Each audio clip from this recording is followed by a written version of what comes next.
Welcome, ladies and gentlemen, to the December 17th, 2025 Planning and Zoning Commission. It's starting early. The first matter on our agenda is roll call. Chair Height. Is present. Commissioner Wing. Present. Commissioner Boone. Present. Vice Chair Poland. Here. Commissioner Saunders. Here. Commissioner Earl. Here. Commissioner Jordan. Here. Chair, you have a quorum. Thank you very much. Next is, wow, I lost my agenda. But it did not fully. Agenda item number 3 is the land acknowledgement statement of the city and people of Longmont, which reads as follows. We acknowledge that the city of Longmont sits on the traditional territories of the nations of the Cheyenne, Arapaho, Ute, and other indigenous peoples. We endeavor to honor the history and the living and spiritual connection of these first peoples with this land. We commit to face the injustices that happened when these lands were taken, and to educate our communities, ourselves, and our children to ensure that these injustices never happen again. You will. Move it down. Yeah. Great. Next is public comment. The public's invited to speak on items not on our agenda this evening. Oh, item number 4, thank you, sir. Communications, initial communications. Is there anything from Planning Director Penland? I'll be brief. Thanks, everybody, for being here, and just want to wish everybody safe and happy holidays. Thank you, sir. Item number 5 is public invited to speak on matters that are not on our agenda this evening. Anyone who has something that they'd like to speak to us about is invited to come up and share 5 minutes of their thoughts with us. Seeing no one, I'll move on to item number 6 is approval of minutes. We don't have any minutes to approve, so item number 7, which is our public hearing, is to address the Dry Creek annexation, which is being presented to us this evening on behalf of the City of Longmont's Planning and Design Review staff. Nathan Jones, our staff planner.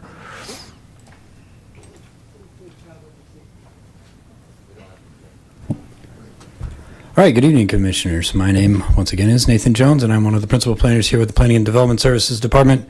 As Chair Height mentioned, the item that I'll be presenting this evening is a proposed annexation request known as the Dry Creek annexation. The property is located at 9308 North 87th Street. The image on the right-hand side of the screen here is a map, aerial image map of the subject site. It's outlined in red with the red star. The area around the subject site that's highlighted in a gray color is the area within the city limits, and everything to the east and then to the north of the site is in unincorporated Boulder County, not part of the city limits. I should note at the top here that the property immediately adjacent to this was the subject of a previous annexation request that moved through the process last year. This annexation is not related. It's a different developer, different property owner. I did want to flag that, though, at the beginning. The future land use for the site is mixed neighborhood, and as I mentioned, it's currently unincorporated and does not have City of Longmont zoning designation attached to it, so it's currently unzoned. There are some existing uses on site. It's currently the site of rural residential and agricultural uses. The proposed uses include single-family detached and attached style townhomes. And the proposed zoning is residential mixed neighborhood. According to the Envision Longmont comprehensive plan, the future designation for this site is considered residential mixed neighborhood. Once again, the map on the side of the screen shows the subject site in red, surrounded by the adjacent future land use designations. This is intended to be a transition between, or the residential mixed neighborhood designation is intended to be a transition between single-family uses and more intense commercial uses. It includes a range of residential uses that are permitted in the category, including single-family residential, townhouses, smaller multifamily buildings, and includes allowable secondary uses such as small-scale retail, restaurants and cafes, community gardens, parks, and churches. Here we have the surrounding zoning and land uses, and once again, I have the subject site located with the red star. As you can see, the areas that are highlighted in different colors are the properties, the adjacent properties that are already annexed into the city and their assigned zoning districts. So that's the areas that have the oranges and the yellows and the blues. And then all the area to the east and then to the north that is not highlighted in a color are properties that are not located within the city Longmont city limits. Adjacent zoning districts do include residential single family, residential mixed neighborhood. The properties that are located in yellow are residential single family. The orange represents residential mixed neighborhood. And then the blues are public facilities. If you notice, there's a small sliver of blue here immediately adjacent to the west of the site. That is the City of Longmont property that is currently developed as a lift station, so it is zoned public facilities as well. And then again, as I noted, property to the east is essentially undeveloped at this time, although there are some rural residential uses on the site. The property to the north along Schlegel consists of primarily lower density single family neighborhoods that are in unincorporated Boulder County. The purpose of the RMN zoning district per the Land Development Code is to establish and preserve mixed density residential neighborhoods to accommodate a variety of housing types, including detached and smaller scale attached dwellings. And once again, in line with the future land use designation, it's intended to serve as a transition between single family neighborhoods to multifamily residential, mixed use, and other non-residential areas. I also wanted to note here, the residential mixed neighborhood zoning district also includes some conditions related to residential uses that are permitted in the zoning category, including a density requirement. So the minimum density in the RMN zoning district is 6 dwelling units per acre, and the maximum density that's allowed in the zoning district is up to 18 dwelling units per acre. The RMN district also includes various design standards related to the different uses that are allowed, including lot size, area size, building height, such as that. By way of project background, this began as a pre-application meeting, as is the case with every development application. At this pre-application meeting, the applicant met with city staff to outline the process by which they would have to follow for this annexation to move forward, as well as any high-level concerns that city staff could identify at the time with their proposal. Following the annexation meeting, or the pre-application meeting, because this is an annexation request, the first step is what's called the annexation referral. Following the pre-application meeting, the applicant presented to City Council their request and essentially asked City Council if they were able to move forward with the annexation process. Annexation is a purely legislative item, so the annexation referral process doesn't pre-approve anything. It just says you're able to begin the process. However, at that annexation referral meeting, the council did provide the applicant with some points to consider as they move through their review process with city staff. Some of those concerns included access onto Quail Road and Box Elder, as well as the building type and housing type design that was going to be proposed. One of the council members directed the applicant to look for ways to provide starter homes or smaller residential dwelling unit types. Following the annexation referral meeting, the applicant formally submitted their annexation request.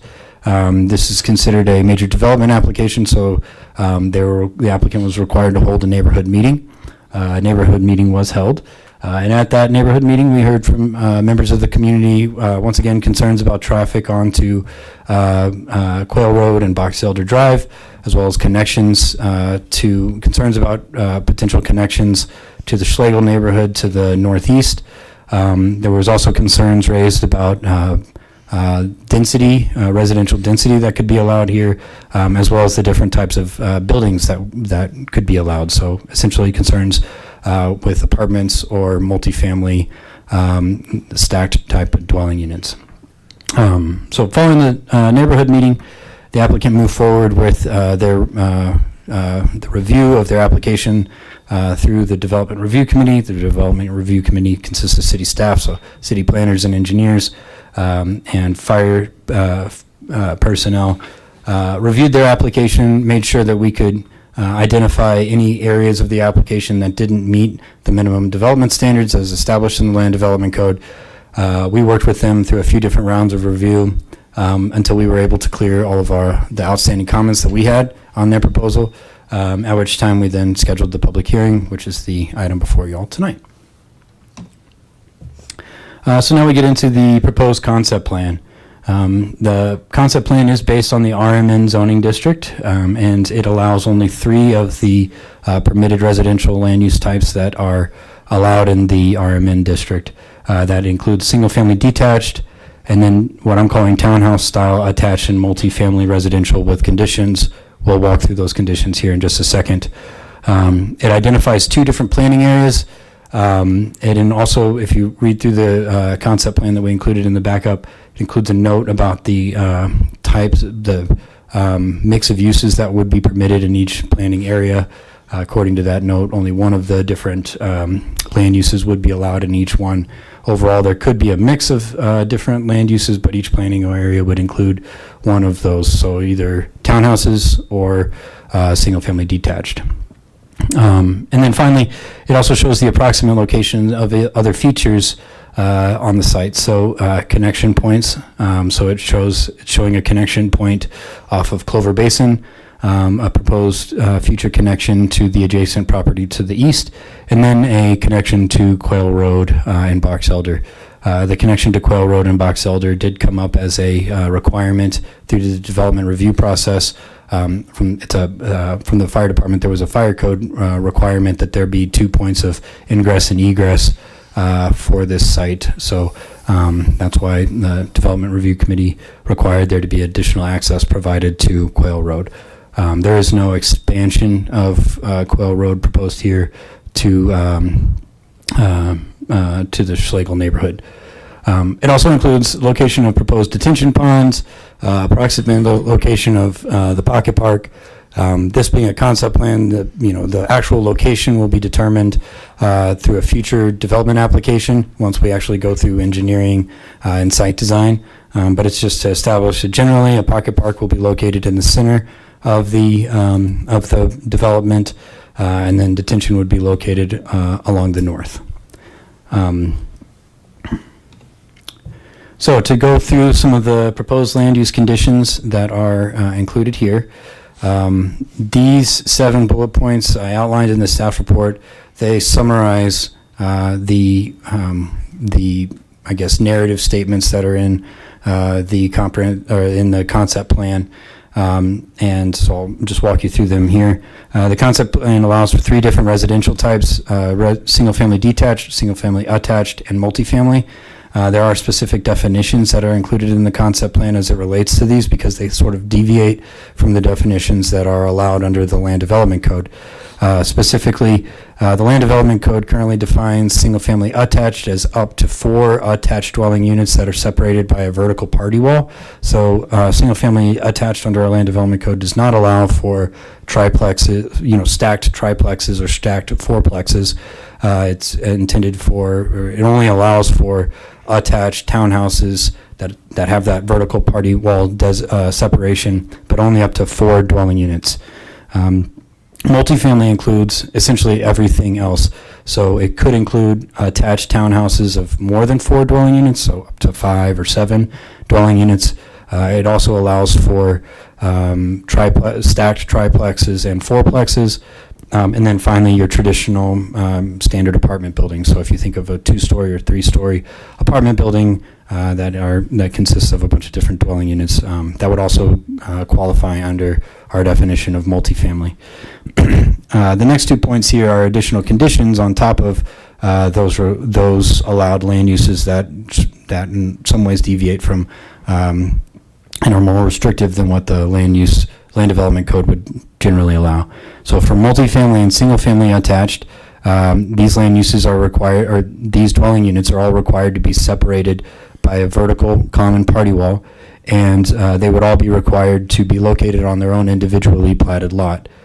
Between these two conditions, staff believes that that would not allow or prohibit stacked multifamily, so your stacked fourplexes and triplexes, and it would also prohibit standard apartment style development, and would only allow for fee simple residential lots or residential dwelling units where each dwelling unit is located on its own individually platted lot. The next point is that it includes minimum lot sizes. The minimum lot sizes for single-family detached are standard. That's what's included in the Land Development Code. However, the minimum lot sizes for single-family attached and multifamily, these conditions do establish a minimum lot size and lot width for those type uses. In certain instances, there are no minimum lot widths or lot area size for certain configurations of single-family attached and multifamily. So if this did come in as a townhouse type development, in some instances there wouldn't be a minimum lot size. So the condition was added that there be established a actual minimum lot size. And then finally, going through some of the density conditions that are proposed here as well. The maximum density allowed for an entirely single-family detached development would be a maximum of 7 dwelling units per acre. The maximum density for an entirely single-family attached or multifamily development, so the townhouse style, would be a maximum of up to 15 dwelling units per acre. If you run some quick math, that calculates out to roughly a maximum of 40 dwelling units for single-family detached, roughly a maximum of 120 for townhouse style. Now, if there was a combination of the two that are proposed, what we would do is we would take the area dedicated to each of the different land uses, calculate out the maximum, the density, and then add those together. So if the property is approximately 8 acres, so for some quick math, if the development proposal was to split the development in half and do 4 acres of single-family detached and then 4 acres of townhouse, that would roughly calculate to 20 dwelling units for single-family detached, and then about 60 dwelling units for townhouses, equaling a total of approximately 80 dwelling units. Now, dwelling units are not the maximum allowed here. That the numbers that I've quoted here are not the maximum that would actually be achievable for any development like this. In order to actually figure out what the maximum density actually would be, you'd have to subtract the land area dedicated to other uses. So you'd subtract the land area dedicated to detention, all of the roadways, and all the parkland, all the trails and sidewalks and everything, and that would leave you with your actual developable area. That final developable area would be based on these maximum density ratios that are proposed here. So that's an overview of the land use conditions that are included along with this. As I have noted in the past, we'll walk through some of the review criteria, but I would encourage you to review the staff report for the staff analysis of each one. Here we have the review criteria that's applicable for all application types. So these are our standard review criteria that this request was reviewed based on.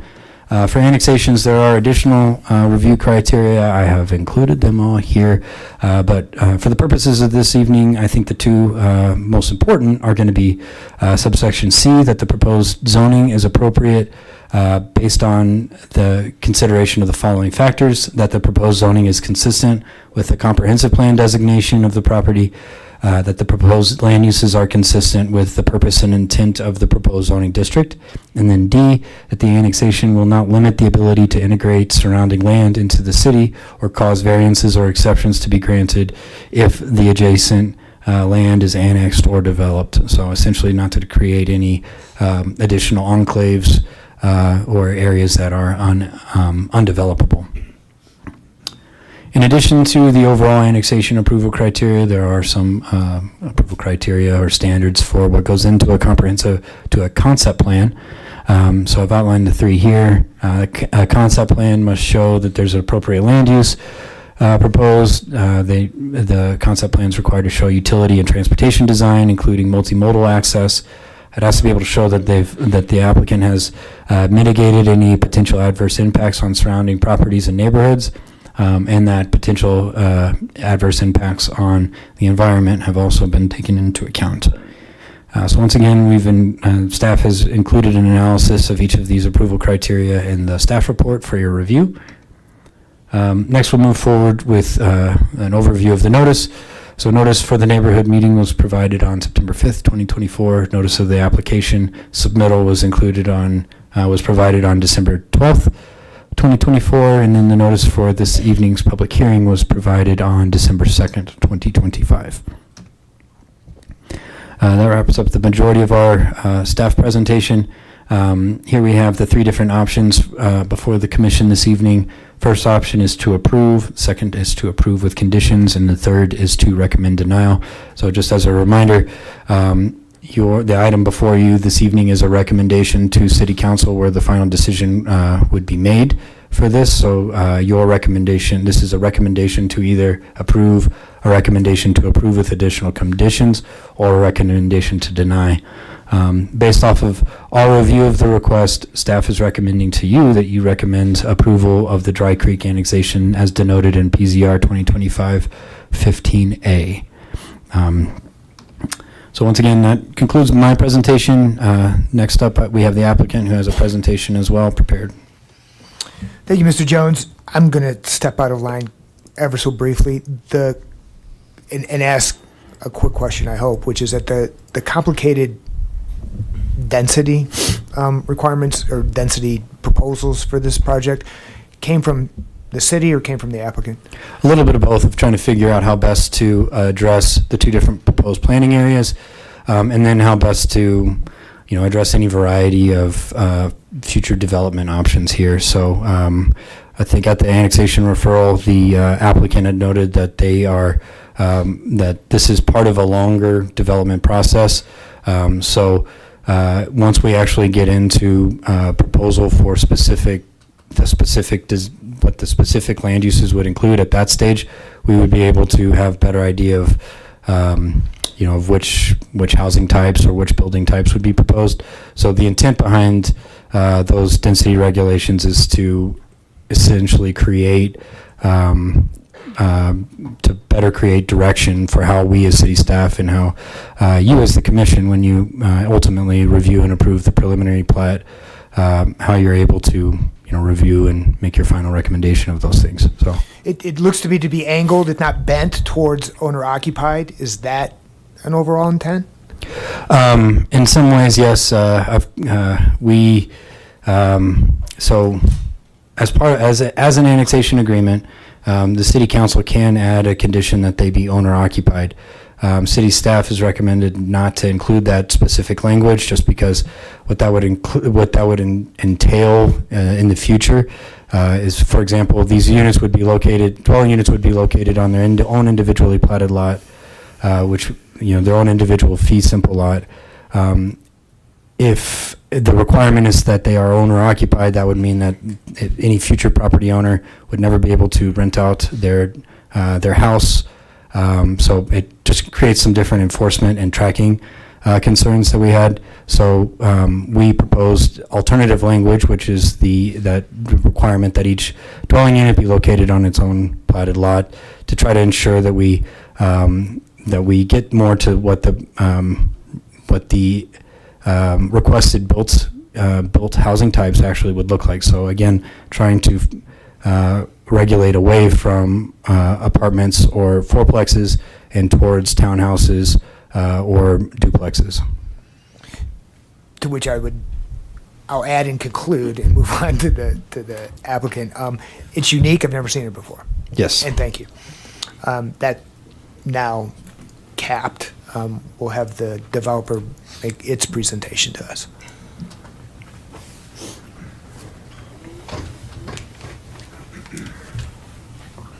Good evening, Commissioners. My name is Jonah Weiss. I'm a landscape architect and planner with LJA. I'm going to give the applicant's presentation tonight, and I'm excited to bring you this project. Also with me tonight is Matthew Napier with XV. Thank you for having us tonight, and thank you, Nathan, for that great presentation. I'm going to start with the schedule. Nathan did a pretty good job outlining where we are and how we got there. But this project started with a pre-application meeting in June of 23. We had our first council meeting in July of 24, followed by a neighborhood meeting that September. We then spent about a year revising our application in response to staff, council, and community comments.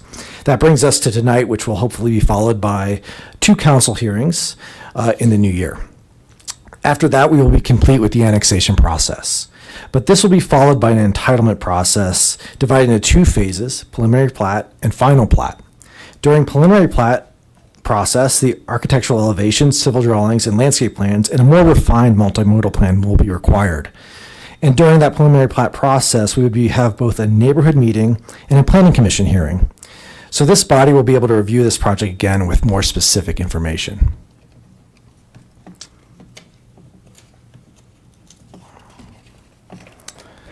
You can see that the project is located at the red dot. The yellow line shows the Longmont city limits. As you can see, this project is part of a few parcels located in the county that are completely surrounded by the city. This area has been anticipated to be brought into the city for quite a while, as established by an intergovernmental agreement between the city and Boulder County. I'm going to just be clear again that tonight we're talking about the blue parcel. You may have heard or seen about another annexation on Quail Road. That's the parcel in orange. They're proposing apartment buildings. To be clear, we are not part of that development, and we are not proposing apartment buildings. This is the first time this project has been seen by Planning Commission. Okay. Envision Longmont is obviously Longmont's comprehensive plan, and it designates this property as mixed neighborhood. Mixed neighborhood supports densities between 6 and 18 dwelling units per acre. The primary uses in mixed neighborhoods are single-family detached homes, on smaller lots, duplexes, triplexes, townhomes, and smaller multifamily buildings. Tonight, we're asking for a zoning designation of RMN. The RMN Mixed Neighborhood Zone District is the only supported zone district in the mixed neighborhood land use category as described in Envision Longmont. I'm going to go over 2 of the characteristics of the mixed neighborhood land use category, but for now I'm only going to go through items 1 and 5. Item 4 doesn't apply as we're not proposing secondary uses. Items 2 and 3 we'll discuss with the multimodal plan. So item 1, I'm just going to read this, provides residents with a mix of housing options and densities, encouraging a greater variety of housing types available in the city, as well as providing housing options for residents throughout all stages of their lives. Our proposed community would provide attached or smaller detached homes that are more attainable for families. This housing would be more unique than what is generally available in Longmont, and it would help provide more missing middle housing. The proposed development would provide an area for up to 14 inclusionary homes, depending on the total density. And so let's go on to item 5. Item 5, I'm going to read this, serves as a transition between single-family neighborhoods and higher density corridors, centers, or employment areas. This community provides a buffer between Clover Basin Drive and communities to the north, and this site, along with parcels to the east and west, help to connect to and transition from commercial and employment centers located to the east of the site and schools located to the west of the site.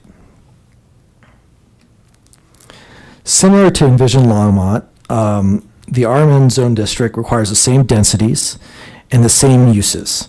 The RMN Zone District specifically focused on providing housing for the missing middle. This is something that was desired by the community during the public process on the parcel to the east of us. Before we get into the concept plan, I want to talk a little bit about what we heard from council and the community and how we address that feedback. So again, we had our first council meeting in July of 24 and our neighborhood meeting in September of 24. Our council meeting and neighborhood meetings were occurring during the same time at the parcel to the east of us was going through the process of annexation and zoning. So we were also listening to what the community wanted to see on that eastern parcel, and we heard that missing middle housing was important for the community, and this is exactly what we're proposing in the R&M zone district, and is consistent with the concessions we have made on the parcel. Here are the comments we heard. The community wanted for sale lots, not apartment buildings. We have removed the ability to have apartment buildings on the site to address that comment. We've also are proposing individual fee simple lots. The community did not want the county portion of Quail Road to be annexed, as shown in that little red box on your screen. We are no longer proposing that area to be annexed. We heard that there was a desire for inclusionary housing on the site from council, and the applicant will provide land for that housing to be constructed. There are some concerns about the amount of density allowed on the site. The RMN zone district requires densities of between 6 and 18 dwelling units per acre. The applicant, again, has agreed to restrict the density to 15 dwelling units per acre for attached homes or 7 dwelling units per acre for detached homes.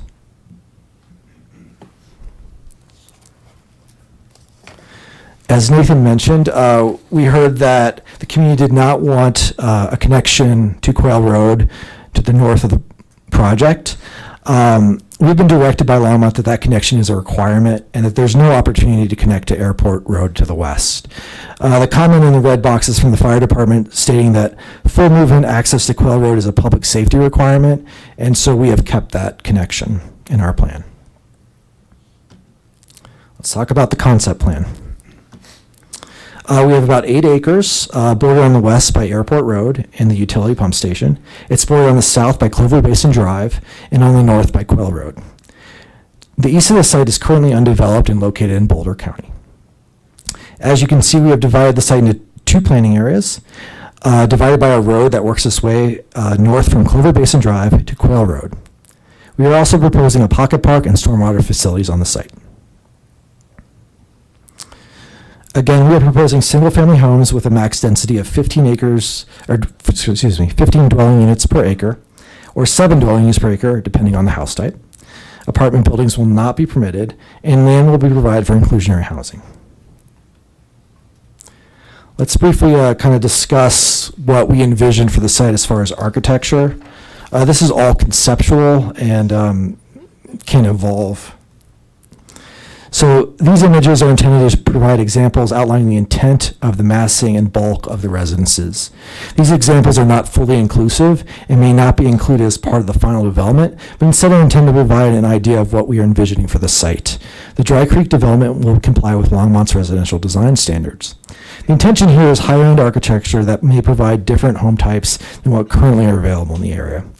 More detail and architectural elevations, of course, will be required at preliminary plat, and so the Planning Commission will get a chance to review more specific architectural information as part of that process. I should also mention the public will get a chance to review that as well. Now let's discuss how the site fits in with Longmont's multimodal system.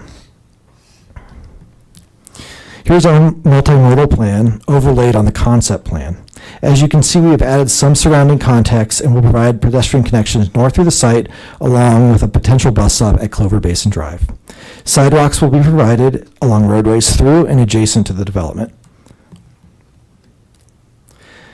As promised, let's discuss items 2 and 3 on the envisioned Longmont list of characteristics for this place type.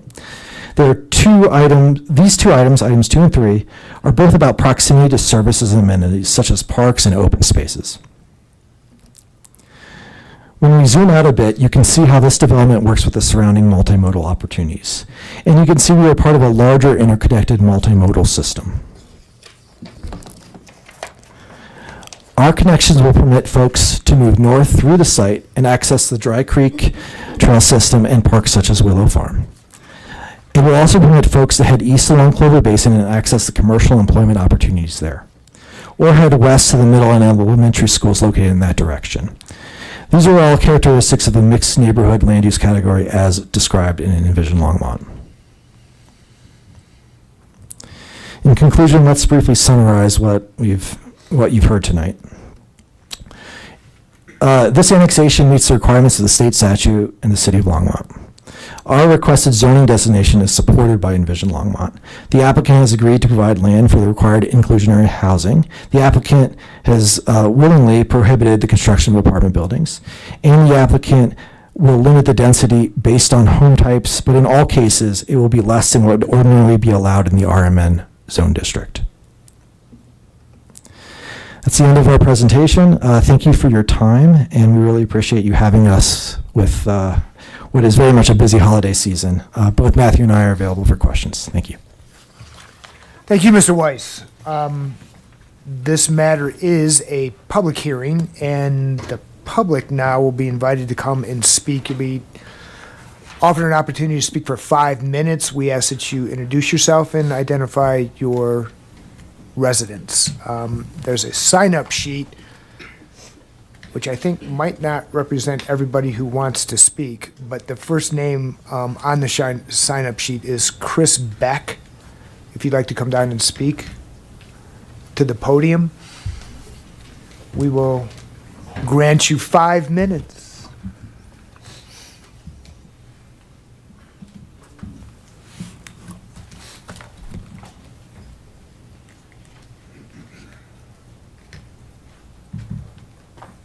Okay, my name is Chris Beck, and Sorry. okay. My name is Chris Beck, and I live in that area of Box Elder Drive, which is just to the north of this proposed development.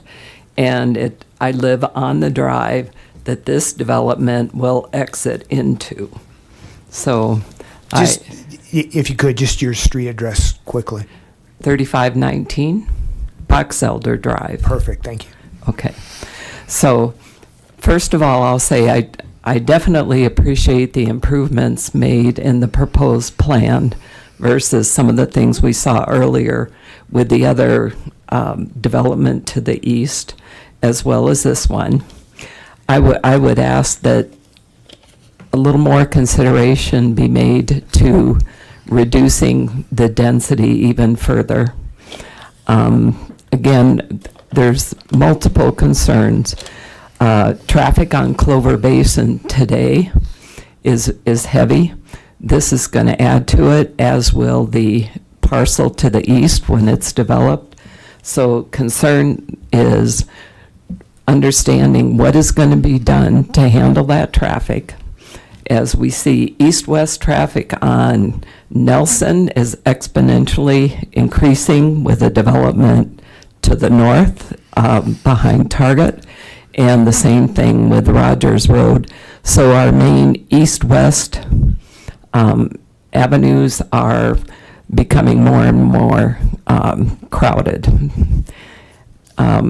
The ingress and egress to the proposed development, of course, is a huge concern as it goes directly on into the Box Elder neighborhood.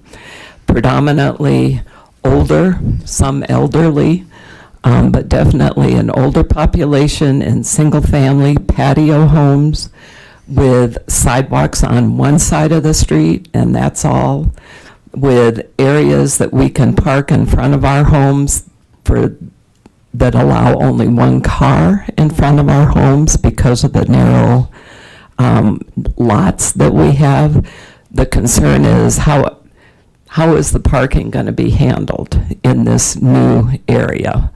Is there adequate parking within the development for all the cars that will be used by the population? And again, my understanding, I appreciate the presentation. It was a lot of material quickly. I hope that we will have the ability to review the presentation again.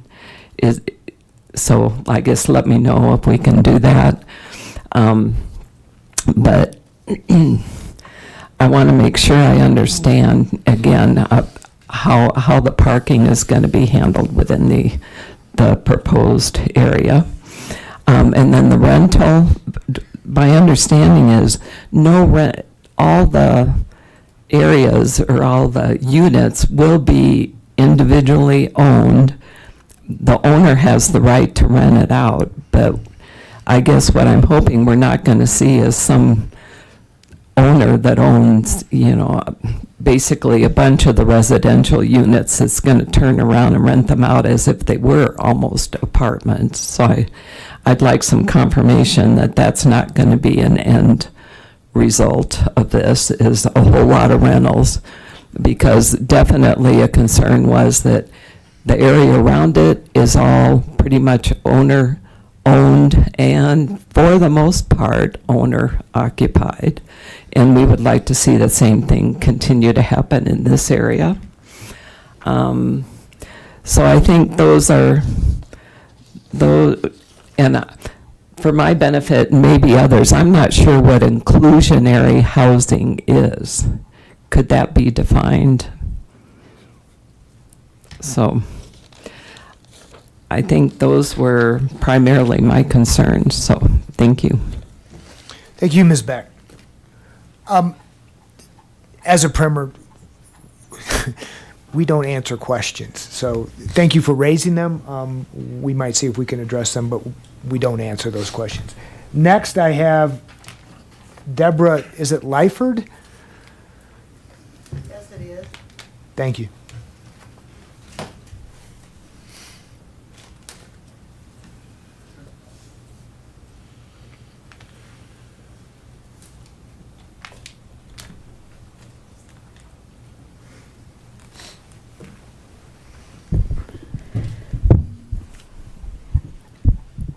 My name is Deborah.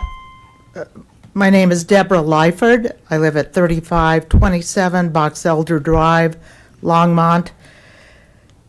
There are several concerns, or many concerns, that we in the Box Elder neighborhood have. We have a homeowners association. We have 46 patio homes, brick patio homes with very nice yards, and a tree-lined street, Box Elder Drive. It's a quiet residential street.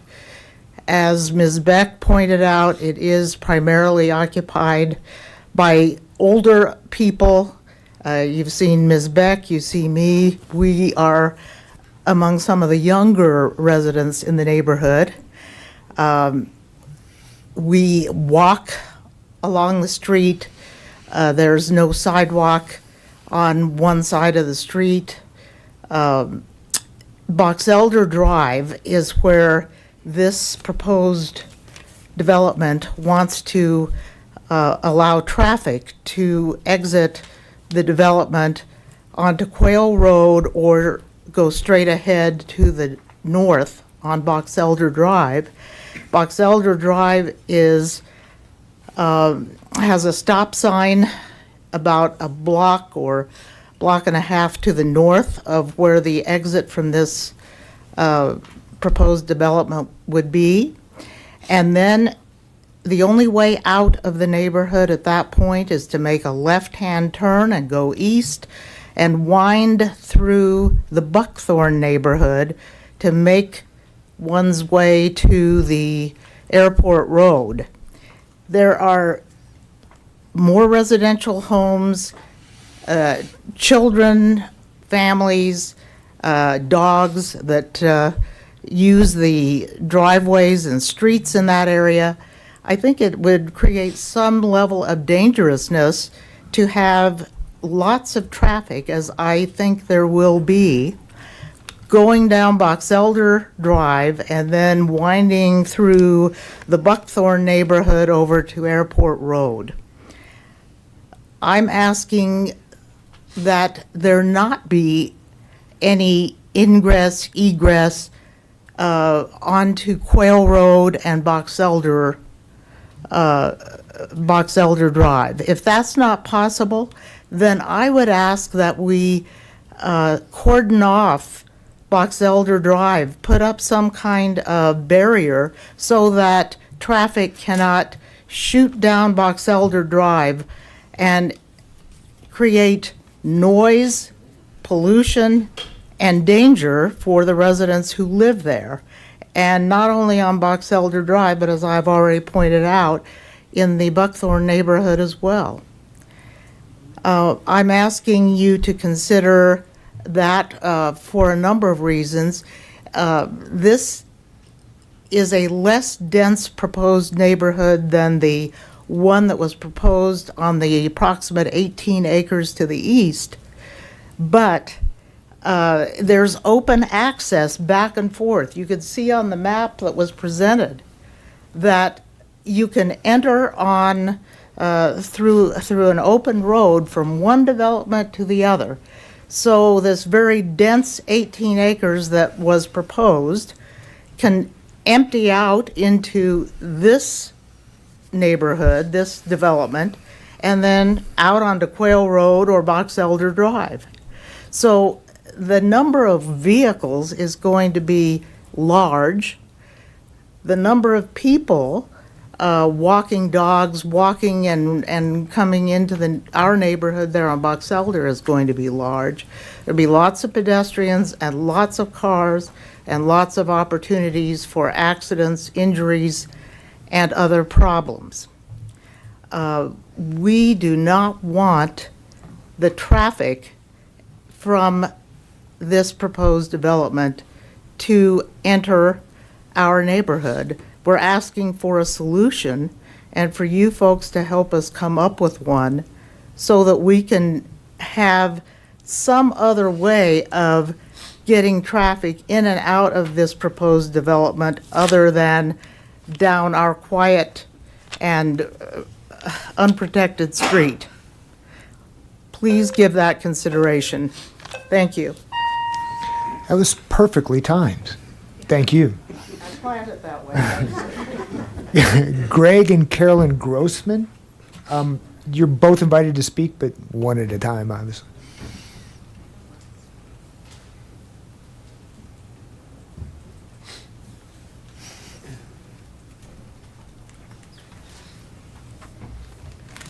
Hi, I'm Greg Grossman. I live at 1045 Box Elder Circle. I would just like to add to some of the comments that we've just heard. But I guess the point that I would like to bring up is before you would consider annexing this property, it would be nice to know exactly what the density would be and not just an estimate. There's obviously a range that we're talking about here. This property will definitely have an impact on the surrounding area in terms of traffic, environmental concerns, just density in general.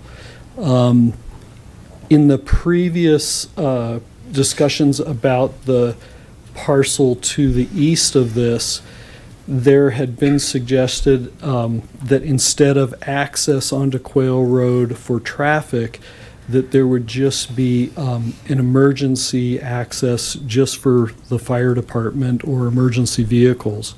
And it would be nice if we could do the same thing for the access to this site on the north where it's going to empty out onto Quail Road. Perhaps that could be just emergency access for fire department and emergency vehicles instead of traffic. Thank you. Thank you. Carolyn, do you want to come speak? No. Thank you. Thank you. Next on the list is Garth Lenberg or Luberg? I apologize. Lenberg. Thank you, sir.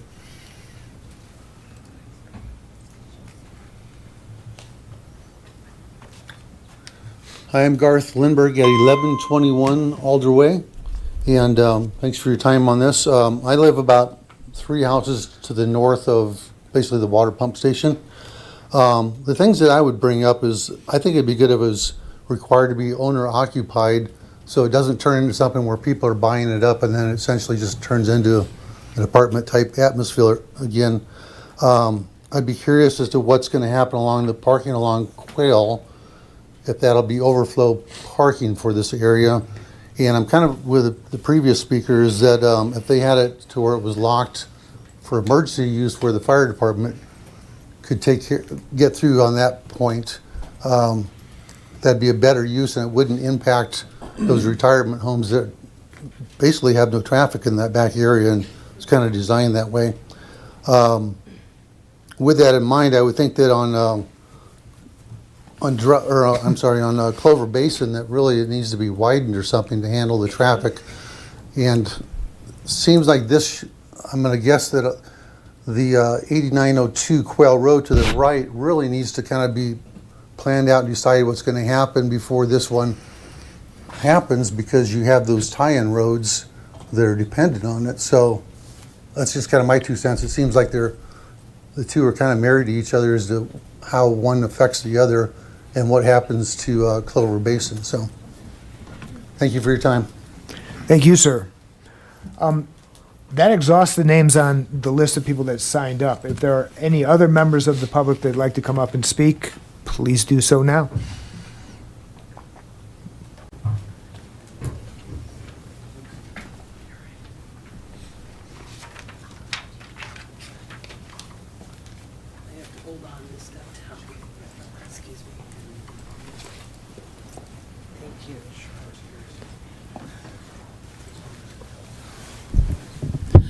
Hi, my name is Julie Berenger Richards. I live at 8747 Quail Road. I have the distinction of being the house that 8902 Quail west border and this one proposed east border hits smack in front of the middle of my yard.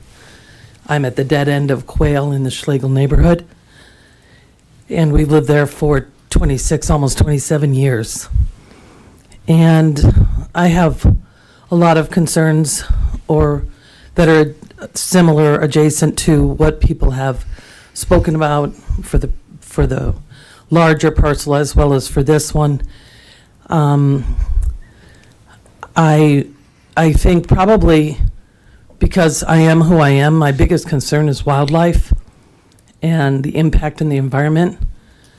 When I heard Mr. Height speak about the commitment or to honoring the indigenous people that have lived here before us, I think there's no greater way to disrespect them than to disrespect the wildlife and the land. I think Longmont is growing in ways that have been hard to watch, particularly in the southwest area there with all the apartments around Target all the way to Rogers Road, areas that are similar to the Schlegel neighborhood. And we are seeing the impact. We have enjoyed, all of us that live in the area, including the subdivisions that are part of the city, have enjoyed incredible wildlife experiences through there. People walk by my house particularly. I mean, I could probably put a camera out there, but I would say in the course of a good week where the weather's decent, from before the sun comes up till well after the sun goes down, hundreds of people, dogs, bicyclists, crazy kids on those e-bikes coming right down Quail Road. My husband helps maintain the dead end there, which was the agreement when it was put up, cutting back the cactus, that kind of thing. He's the one that repaired the fence when it got crashed into a year or so ago. And anyway, I have a lot on my mind. It's a lot to sort out because it's very emotional. But we currently have a mama bobcat, and she's either got 2 or 3 cubs. I thought I saw 3 one night, but we've all seen it. We had a cougar in our yard about 2.5 years ago in our backyard with our border collie. It was a kind of interesting experience, but it's also very exciting and scary, of course. We have coyotes that nest in our yard. The coyotes sing every night. I often put it on Facebook and tell people, put your sound up, because the neighbors are singing, and they sing very loud, and they're quite entertaining.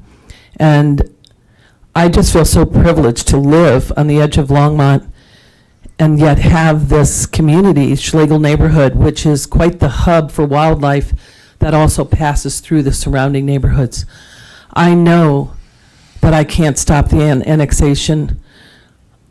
However, I would like to think that if the city of Longmont is truly committed to honoring the indigenous people who originally occupied this land in the Boulder Valley, that much consideration would be given on your part and the expectation to the builders and the developers to create a way for the wildlife to still pass through safely, exist. Children and pets can be safe in their yards. We're not cramming everybody so close together that we force these animals to do the things they often get in trouble for that are really on us, and we become the cause of that behavior. Like I said, I know I'm gonna be impacted in a big way. I appreciate that Quail Road is not going to be opened there. My house would have been on the market a long time ago, last year, if that was gonna happen. But having that entry on Quail just on the other side of that dead end does not make sense to me for the reasons people have already stated. Looking at the map that was put up tonight, if Clover Basin's backed up at Airport Road, you better believe people are going to come right through that neighborhood and shoot out on Airport or cut through over to Buckthorn, as the gal previous to me, or the other gal spoke about. So there's all kinds of things that need to be considered for both wildlife and for the neighborhood. I appreciate it. Thank you. Thank you. Is there anyone else of the public? Come on down.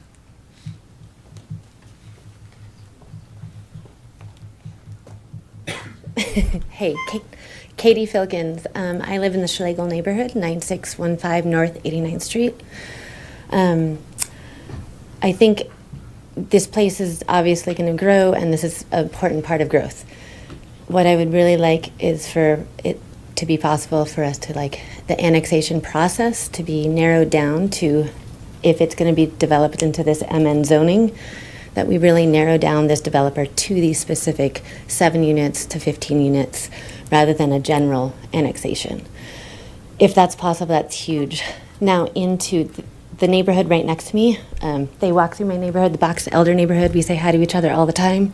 The Quail annexation, great that that's on our side. The access on their side is a concern. They walk through that neighborhood and there's no cars.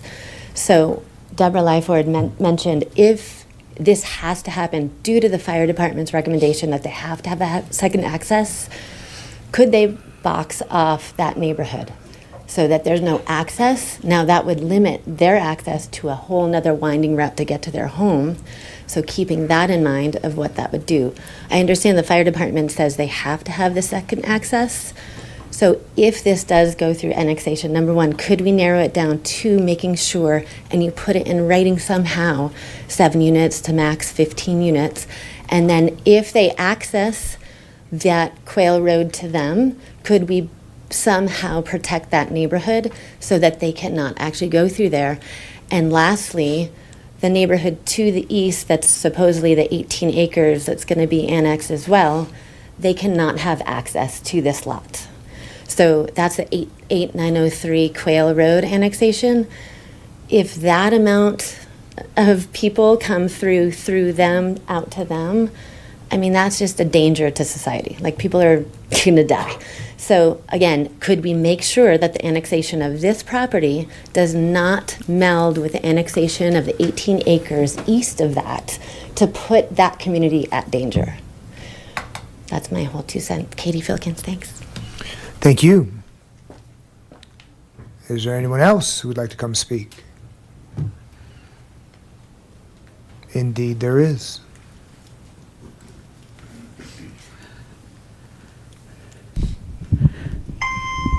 Diane McDaniel, 9639 North 89th Street, the old hood. So I grew up in the neighborhood, went to high school with people that own this property that they're looking at annexing. And I'm just gonna make this point, is growth is one thing, but this is crazy out there. So if you're gonna do any development, please keep it low density. We miss our country living. Thank you much. Thank you.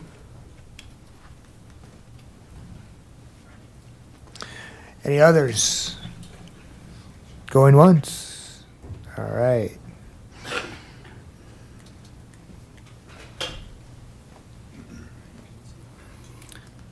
Hi, my name is Brian Harpole. I'm at 1025 Box Elder Circle. And my concern is like the rest of our neighbors with the traffic onto Quail Road and Box Elder Drive. And it seems like it only makes sense to the developer if the gate could be onto Quail Road be locked, such as the Planning Commission has granted that to be a possibility, not a possibility, but it will be done on Quail Road on the annexation that was proposed for the 17 acres, as well as there's 2 other subdivisions that has locked gates off of the Schlegel addition. I think I don't know the names of those subdivisions, but it's to the east. I think it's Willow Creek subdivision, and there's a lock gate that comes off of, I think it's 89th Street. I don't know those street names, numbers in Schlegel addition, but there is a gate there for emergency access there, as well as there's a little subdivision with about, I think, 3 or 4 homes back in it, and there's a lock gate for secondary or emergency access to it, which both of those have just one entrance into it. So it looks like to me that precedence has been set, and I would like to think that they could afford to do that at Quail Road, at Box Elder Drive and Quail Road as well, for a locked emergency access only there.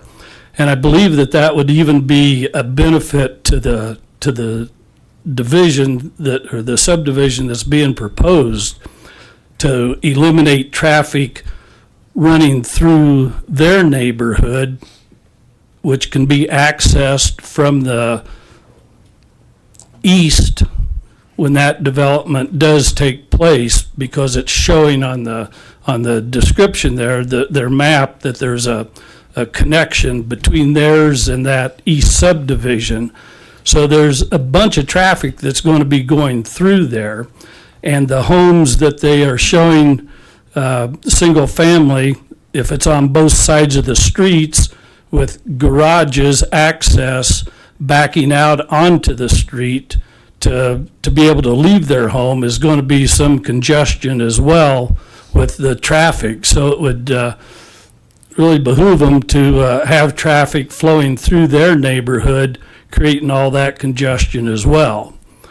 And I really don't know why the connection between the two parcels is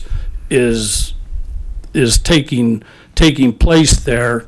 I'm not sure from the drawing that they had that where they are going to exit out onto Clover Basin.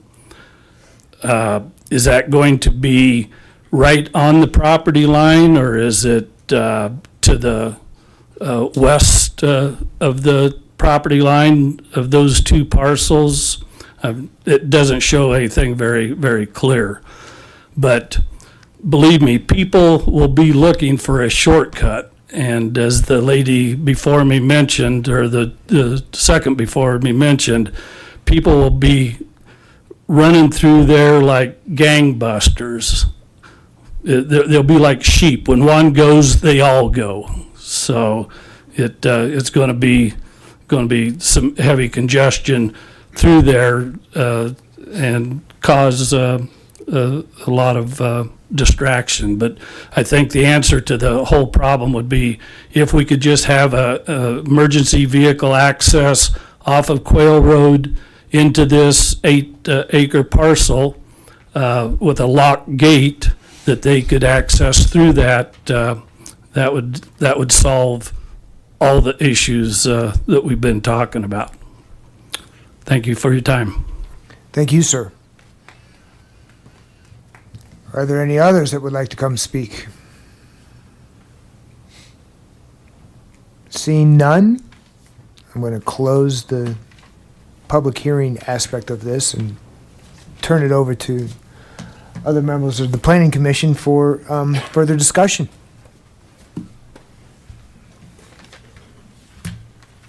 I will recognize Vice Chair Poland. Thank you. Quick question to begin with. The little sliver of blue, can you go into a little more detail on what is currently there and why we cannot really do much through that piece of property? I can try to explain the best I can. I think maybe Josh may be able to. He's already coming up. I'll let him do it. Okay, thank you.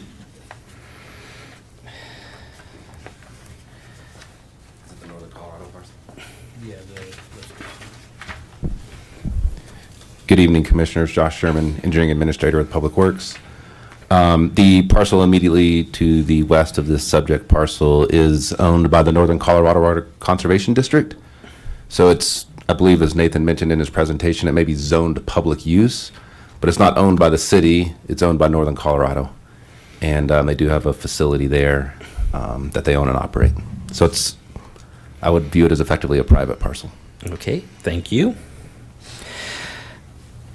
Question of getting to Quail Road, and I'm sure there's going to be a long discussion on this, but first of all, somebody mentioned a question regarding parking and whether the people from this proposed development may or may not use Quail Road for additional parking. Can you address that, please? Sure. The segment of Quail Road today is measured at 20 feet wide. So that would only support travel lanes and no parking. So unless there were some proposed improvements in the future on the south side adjacent to this proposed project, today it doesn't support parking. Even though it's a dead end? Quail Road as a... It's blocked off at Box Elder, if I... Correct. I'm sorry. I just don't think of it as a dead end as it makes the left. But yes, that segment is approximately 20 feet wide, which doesn't support parking. Okay, thank you very much. And I guess another quick question is the public has brought up the potential to go ahead and block off Box Elder Drive like Quail Road is blocked off. Has that been discussed? Is it a potential, something we can potentially do? So I think much for the same reasons that the subject development needs access onto Quail Road, which is to provide two means of access. For the same reason, I don't know that it would meet public safety requirements to block off Box Elder, therefore limiting or thereby limiting the two means of access that are provided to that particular subdivision. But has been brought up by the public. I believe there are other subdivisions nearby that do have a blocked off but is accessible because it's, let's say there's a lock and the public safety has a key to the lock. I am familiar with the the gated emergency access to Willow Creek Farms from the county road via the Enclave County subdivision. So that was a gated access onto a county road, if that makes any distinction. But I can't speak to, what happened during that development application, how that was reviewed. So the city of Longmont would not consider a gated emergency entrance for a second way to get into a development? As we discussed it with public safety, correct. Okay. They need a full access. Okay, thank you. That's all I have for right now. Thank you. Next, I will recognize Commissioner Saunders. Thank you, Chair, and thank you, Commissioner Poland, for the parking question. Oops, sorry, I hit my thing. This might be for Engineer Sherman or Planner Jones might be able to answer this as well. On Box Elder Drive, north-south, are there sidewalks? Go for it. I was just going to pull up in here. So I'm going to look over your shoulder. For the north-south section off of Quail Road, Yeah. there are sidewalks on both sides. I believe one is attached and for a portion. And I'll let maybe, you can't share, right? So, again, if I'm looking at the aerial correctly, there is a attached sidewalk on the east side and detached sidewalk on the west side.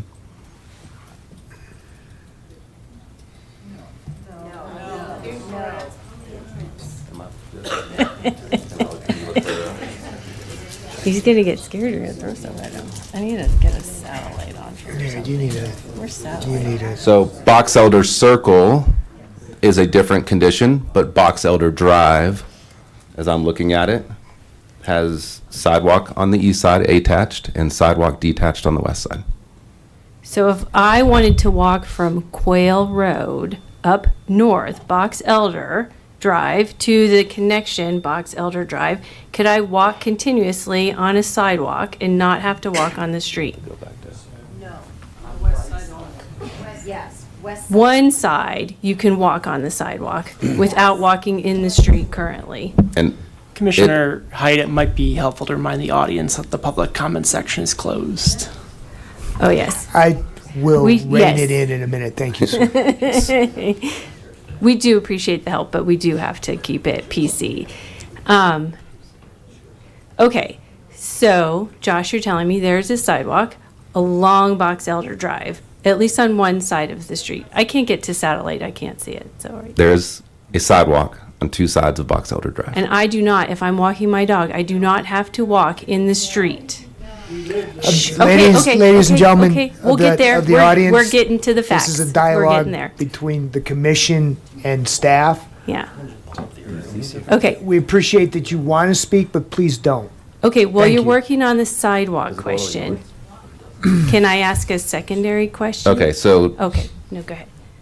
Mr. Penland is jumping in to save me, and as Box Elder intersects, Box Elder Drive intersects Box Elder Circle, Yes. the attached sidewalk on the east is no longer present on Box Elder Drive as it continues north. So can I walk from Quail Road along the north-south Box Elder Drive Street to Box Elder Drive that it intersects on a sidewalk without walking in the street? Yes. Director Penland saying yes. Okay, so the safety of walking on the sidewalk is there, so residents don't have to walk on the street to go from Quail to Box Elder. Correct? Correct. Okay, thank you. Secondarily, who snow plows that street? Does the city of Longmont snow plow that street? Thank you for the question. Okay, again, we really, you guys, really, we just need it to be the conversation. So That's totally Josh. Okay.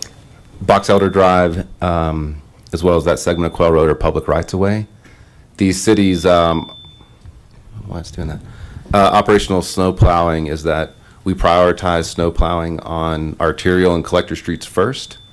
Only in rare instances do we plow snow on a local street due to budgetary and cost restrictions. So generally, the answer is most of the time we do not. Would it change The- at all? the if des- this- I do this not won't anticipate change? do not anticipate the designation of Box Elder Drive to change from a Great. local street. Perfect. Thank you for those answers. Okay, and then a different question, not about the street, about, is this in the, this annexation proposal within the airport overlay? I believe it is within the airport overlay. Okay, so I was looking at the feedback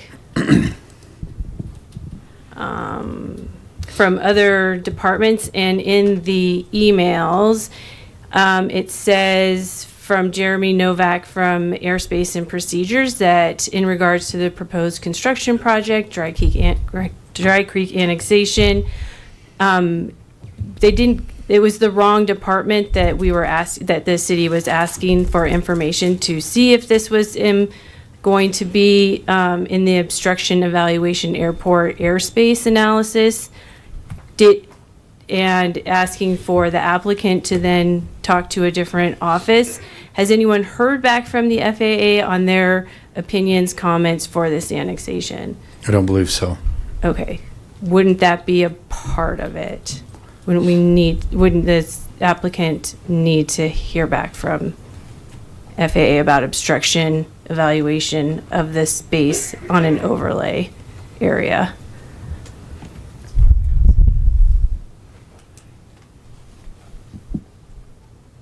Because Jeremy Novak in this email is saying, please talk to the OEAA office and then coordinate to get that feedback. Yeah, it's typical, and hopefully I don't incorrectly answer this question, but typically speaking for referrals, we send out notice of the application to the various departments. So in this case, we would have sent it to the FAA. They have an opportunity to comment on it, but as part of the review procedures, it's not necessarily for our approval criteria that they have all of their items addressed.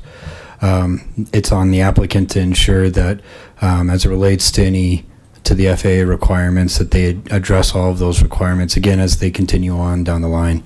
I believe this question has come up in the past about how we relate to the FAA and then where specifically they're involved. It's my understanding that there are, again, I don't want to speak too much for them, but it's my understanding that there are specific landing zones that they're primarily concerned about. I don't believe this is within one of those landing zone areas, and they're primarily concerned with building height and mixed multifamily apartment uses like that. Correct, and that would go into my density question. So as part of a major application, where would the FAA feedback come into? At some point it would. Not at all? Good evening. So sorry? Good evening, Commissioners. Jeremy Terrell, Assistant City Attorney. So Commissioner Saunders, excellent questions about the airport and airport overlay. To add on what Planner Jones-Meyer did note, the concept plan does note that the applicant has the burden of establishing the approval with the FAA. But in terms of FAA criteria, we can't enforce the FAA's regulations and rules, so we don't consider that as part of the development application criteria. So I'm hearing this getting kicked over to Mr. Weiss to answer. Yes. Potentially. Mr. Weiss, do you mind coming up to? They might not have an answer yet just because they haven't figured out the housing types and things. But Correct, the but applicant will we're know. heading down that road. Yes. As far as I understand it, we have not received any feedback from the FAA because we have no proposed housing. This is just an annexation and zoning. Correct, but with being within the overlay of the airport, would it be? I appreciate your presentation and I thought it was thoughtful, adding in the timeline and the submittal documents to keep everybody on the same page. Do you have the FAA email? Because I have one, I'm looking at one from Planner Coate, from Kristen Coate, but it's bounced back saying this is not the right department to talk to. So Yeah, and you'd have to ask Kristen about that. I don't have an answer. Sure. But our counsel just said that it's on the burden of the applicant to reach out to the FAA. So is that somewhere in these plans? Because it will come up with height restrictions and density as we move along through Well, this it may process. come up with height restrictions. And, when we have a development plan, obviously we'll need to work with the FAA to ensure that it does not affect their height restrictions. But if you look at the development to the northwest, clearly, I don't think we would impact those height restrictions at all with what we're proposing as single-family homes. Okay, so you're planning to do that through your review process? Of course, Oh, yeah. Great, thank you, good to know that. Okay, appreciate your time. I think that takes my questions. I did think that the presentation the applicant provided is a stronger partnership intent with the Longmont community that we've seen in the past, with the thorough timelines noted and required submissions noted. I'm going to wait to hear from the rest of the commissioners before I'm not going to move or anything. So I'm going to relinquish my time. Thank you, Chair. Thank you. Commissioner Wang. Okay, I have a correction or update for Commissioner Saunders. while the city of Longmont does not plow Quail Road or Box Elder Drive or Box Elder Circle, it was brought up at the neighborhood meeting that the Westbrook Village HOA paid themselves personally, paid for personally to plow the neighborhood. So, thank you. Thanks. Let's see. I have several questions. It was understood that as a condition of this annexation that this will be a fee simple, individually platted lots for building. Is there any guarantee that all those lots will be bought by one single entity to build on for a neighborhood that is entirely rentals? That is currently a trend right now with builders building entire neighborhoods of single-family detached homes specifically for rent. Is there a guarantee that that's not going to happen? Not in conditions as designed or that as are currently proposed. There's no proposed restrictions on ownership or rental type. Once again, the conditions that are proposed are designed to relate to the built environment specifically. So the short answer is no. There is no exact condition or exact requirement that would prohibit some company from doing that. There may be other economic or market, private equity and market restrictions on that. It may not be feasible, although, like you noted, it may be that is a development option for some housing developers. But as currently presented, there is no specific condition related to ownership or owner-occupied dwelling units. Okay. And the question for Jonah or maybe Matthew, like, what are you looking at currently? Is it heading that direction? Are you looking at for sale, or are you looking for a builder who's looking into maybe a subdivision that's being rented? Yeah, I'm happy to answer that. So the conversations that the property owner has had has Can I been back with, you up for a quick second? Can you introduce yourself? Yep, I'm sorry, Matthew Napier, XV Investment. I'm here as a representative of the landowner. Thank you, sir. Yeah. So the conversations that have been had to date have been with publicly traded home builders, Richmond American Homes, Tri Point Homes, KB Home, Taylor Morrison Home. It's been for sale home builders. It hasn't been with apartment developers or any kind of build to rent, which I think is what you'd be referencing. We have not had conversations with those developers. Okay. We've only, again, since we have pursued this as a fee simple lot community, the conversations have been with for sale builders. Okay, thank you. Another question is, it looks like there's a piece of right-of-way just to the west of the property that's owned by Boulder County. Is there any provisions for maintenance of that being taken over by this, or do you have any agreements with Boulder County about how that right-of-way is going to be maintained? Good evening again, Commissioners. Josh Sherman, Engineering Administrator, Public Works. There is a remnant parcel of public right-of-way for I believe it's North 87th Street. Typically what happens with public right-of-way, particularly county road right-of-way, is that when the adjacent parcel is annexed, the right-of-way is also annexed. And so I sort of think of it like the public steward of that public right-of-way transfers from the county to the city. I can tell you that this is something that we looked into during the review of this project, and the other half of that remnant parcel of right-of-way was included with the Northern Colorado Water Conservation District parcel. And then it was vacated. So I would anticipate a similar process here, with the caveat that if there are any utilities in that right-of-way, the right-of-way may be vacated with the condition that there be a utility easement maintained through that corridor. So the city will be taking over that and the maintaining of it, like mowing the weeds and all that stuff? No, not if it's vacated. Okay. The underlying property owner would become the property owner. Okay. Okay. I also have a question about the process. It looks like during the next step, if it does go through, during the preliminary plat, that there were going to be a updated traffic study to be implemented. Yes.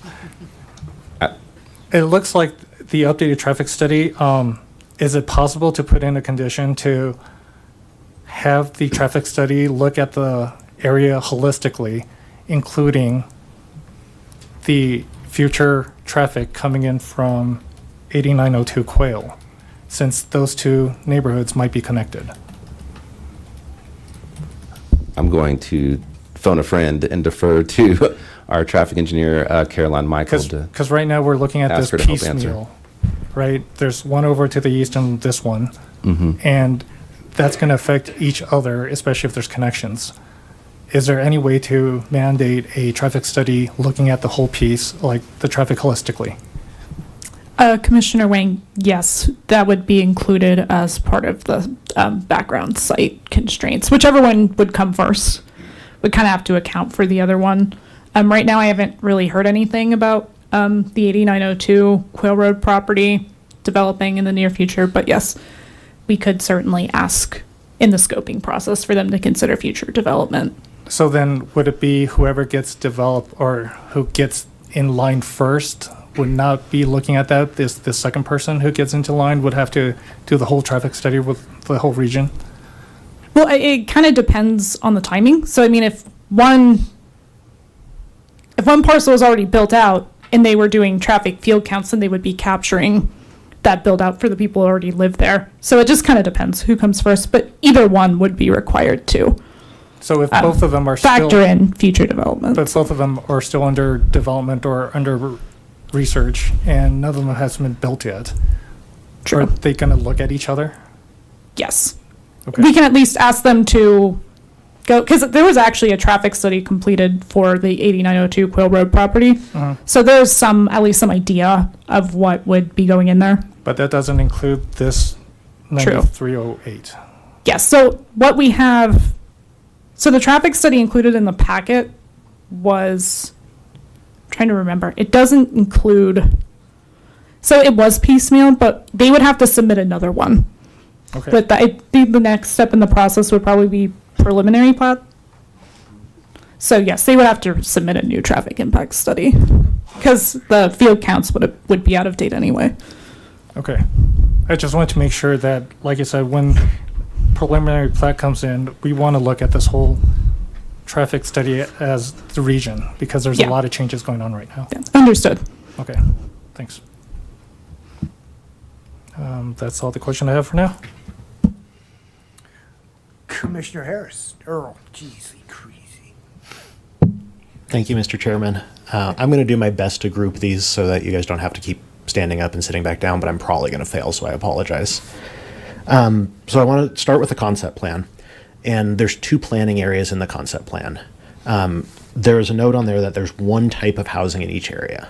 I want to understand a little bit more of what that means as a practical impact. And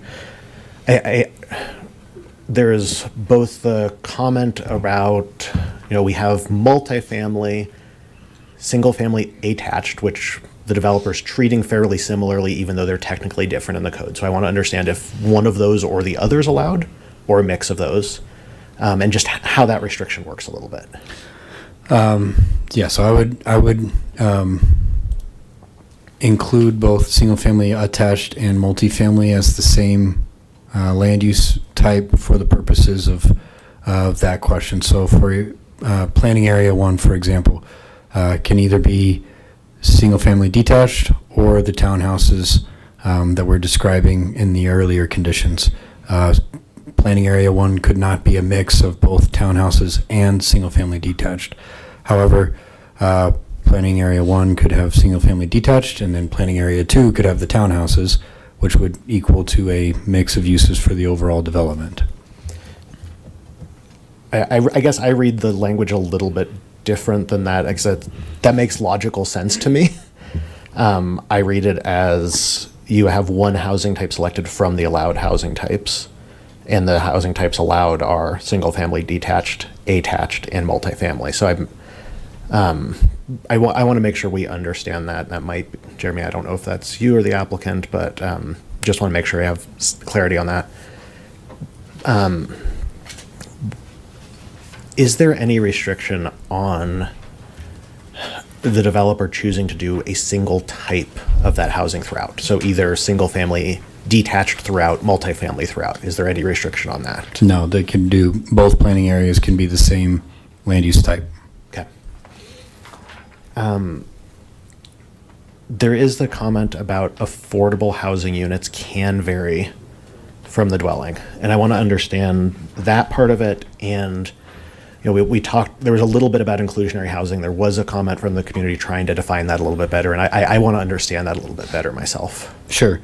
I guess I'll try to do my best to explain, start at the inclusionary housing. So the City of Longmont has an affordable housing program as part of its code of ordinances. It requires that any residential development either pay fee in lieu or dedicate land on site to be developed as affordable housing. I believe that's what the applicant was referring to as inclusionary housing. Those affordable housing agreements are agreements between the property owner and the city, so we are a party to the to that development. Sometimes the housing department will participate financially, either through grants or other tax incentives towards that, or find a separate funding partner like Habitat for Humanity. But the city would be a part of any development related to affordable housing. Or, you know, capital A affordable housing, I should say, not the attainable product that it sometimes gets referred to for smaller entry-level homes. So as part of this development, any future preliminary plat would have to show conformance with the affordable housing piece. Once again, they could either do fee in lieu or on-site commitment. It's my understanding that they're proposing an on-site commitment. The Land Development Code also includes a variety of exemptions for affordable housing developments as they are defined under the Land Development Code. So essentially that caveat there is to say that if an affordable housing development that meets our standards, that we are participating in, is proposed on this site, then the density and height restrictions would not apply. And just for clarity, in the applicant's cover letter, and Nathan, I apologize if this isn't you and this is the applicant, it says in there, at this time, the inclusionary housing requirement is anticipated to be provided on site. Is that something that if we move forward that it's locked in as that, or that can still change as we go through the process? The way that I would read it, and I am not a lawyer, but the way that I would read it is that it's an open-ended as it's currently intended. Again, one of your options as the commission is to amend or strike language in the concept plan that you don't find satisfactory. So you can always move to propose a change to that if you so choose, or if you'd like to button up that language a little bit more. Okay, thank you. A few other on a different topics here a little bit. Traffic. Josh, I noticed you went all the way back up to the top, so I apologize. There's a concern about parking along Quill Road, which you had noted the 20-foot wide really doesn't support parking along Quill Road. Correct. Is that signed as not supporting parking, or is that something the city would consider signing to make that clear? Looking in the just Google Street View, it's been a long time since I've driven out there. It does not appear to be signed. It is something that if it's an issue today, or if it becomes an issue, it could be signed, yes. Okay. It's a city right of way. It's not really a condition we would put on this development to do that, though. Is that correct? Be careful about how I answer, because if development has impacts off-site, there could be public improvements required off-site. Okay. But if it was some issue separate from or later than this development, yes, it is public right-of-way, and the city has the ability to sign it if we chose to. Okay. The egress, or I guess access, not really egress, to Quill Road and Box Elder is a requirement. We've heard that public safety says we have to have it. It can't be gated. Correct. Is there a reason it has to be at the place it's indicated on the concept plan so that you have a straight shot to Box Elder? Or could it be offset from Box Elder to discourage access to Box Elder? Or a signage restriction that it's a left turn only, for example, onto Quail Road? I think a couple thoughts. Generally, we try to align street intersections from a safety perspective. That's typical. Yeah. Not to say that maybe they couldn't be for some reason. So something that could be considered as as this project moves forward.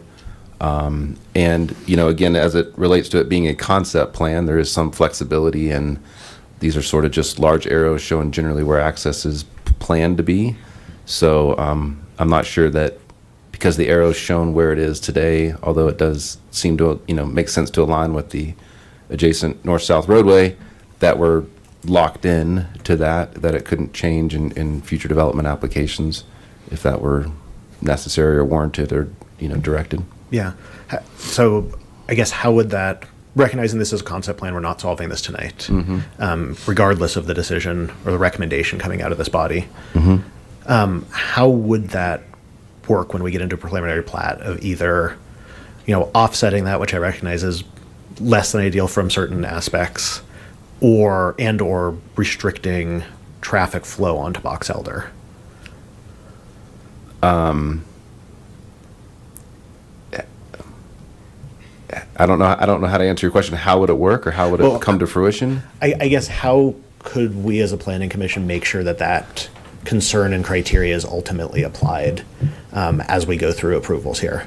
We've heard loud and clear from the community. They want to make sure there is not traffic exiting and driving through Box Elder. As a recommendation. I recognize we can't probably prevent that 100%, but it'd be really nice to make it difficult for people to do so, and make it not logical for people to make that trip. I'm looking at my land use planners around me for guidance. I don't know if it's a recommendation or a condition, a recommended condition that this body could recommend up to council as. Again, once again, is your question related to the recommendation that you're making this evening, or at some point in the future when the preliminary plat came before you? How would you be better? How would you be able to enforce some sort of additional restriction at that time? I think they're two different answers. Yes, and the question I'm asking is not clear, so I apologize. But it effectively is, look, if we as the Planning and Zoning Commission wish to try to make it so traffic can't easily flow into Box Elder, is that something that's better done tonight as a condition, better done in a preliminary plat, or kind of where is that? What's the appropriate time and the appropriate mechanism to make that happen? I think, I guess, I mean, I would think, okay, so from a design perspective, we're going to have a lot more information about the actual location of the curb cuts, the actual number of dwelling units that are proposed, the type of roads that are proposed within the site. We'll have that information at the time of preliminary plat. It does, to me, make more sense to defer restrictions like that to the time of preliminary plat, because again, the intent behind the annexation request is, one, should this property be brought into the city and assigned the RMN zoning district? Fundamentally, that's the question that is before you. In addition to that, you have the ability, or council as the final decision-making body has the ability to add additional conditions that will filter their way down. As we've seen in the past, if conditions are added at the time of concept plan that are very, very specific in a way that are unworkable or require some sort of modifications, then as part of the preliminary plat process, if the applicant proposes something that would go crosswise of that condition, we may have to come back through this whole process and do what's called a concept plan amendment, where we amend the language of whatever condition gets added to address some future condition. So again, I would think that it's probably better or more appropriate, depending on how specific you craft your condition. If it's fairly open-ended, or more of a qualitative statement to say that access to Box Elder should be secondary access and primary access should be designed from Clover Basin, something like some qualitative statement like that at a high level would at this stage would probably be more appropriate, but that would be, I guess, my recommendation. Thank you. No, that's really helpful. Josh, I guess just as the public works person, either from a public safety standpoint, from kind of a road design standpoint, is there kind of a huge concern with saying you can't go straight from, assuming this arrow is where it actually ends up, that you can't go straight as assigned into Box Elder?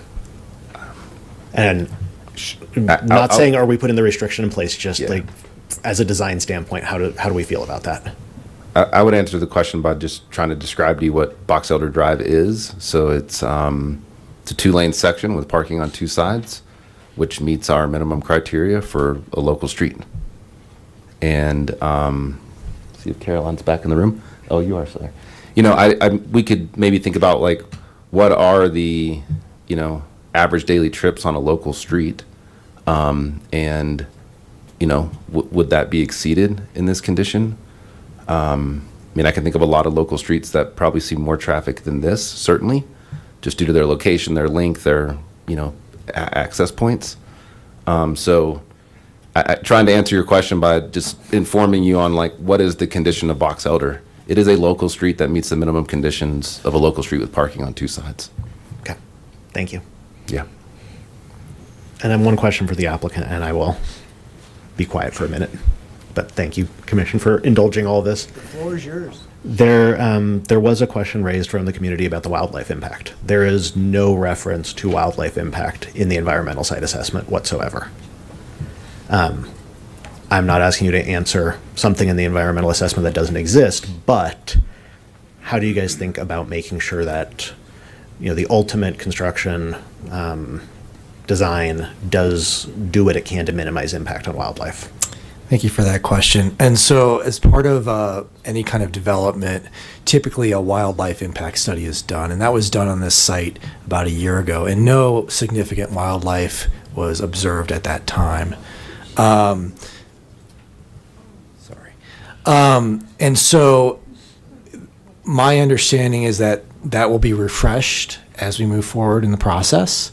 Obviously, the intent of any developer is not to be minimally impacted to the wildlife. Obviously, we want to be good neighbors, but at the same time, our biologists did not identify any significant wildlife habitat. That doesn't mean that wildlife doesn't move through the site. I'm sure it happens all through Longmont, but no significant habitat was observed. And you said that will be refreshed in a future step of this anyway? I believe that's a requirement. Is that correct, Nathan? So this request was reviewed by our senior environmental planner.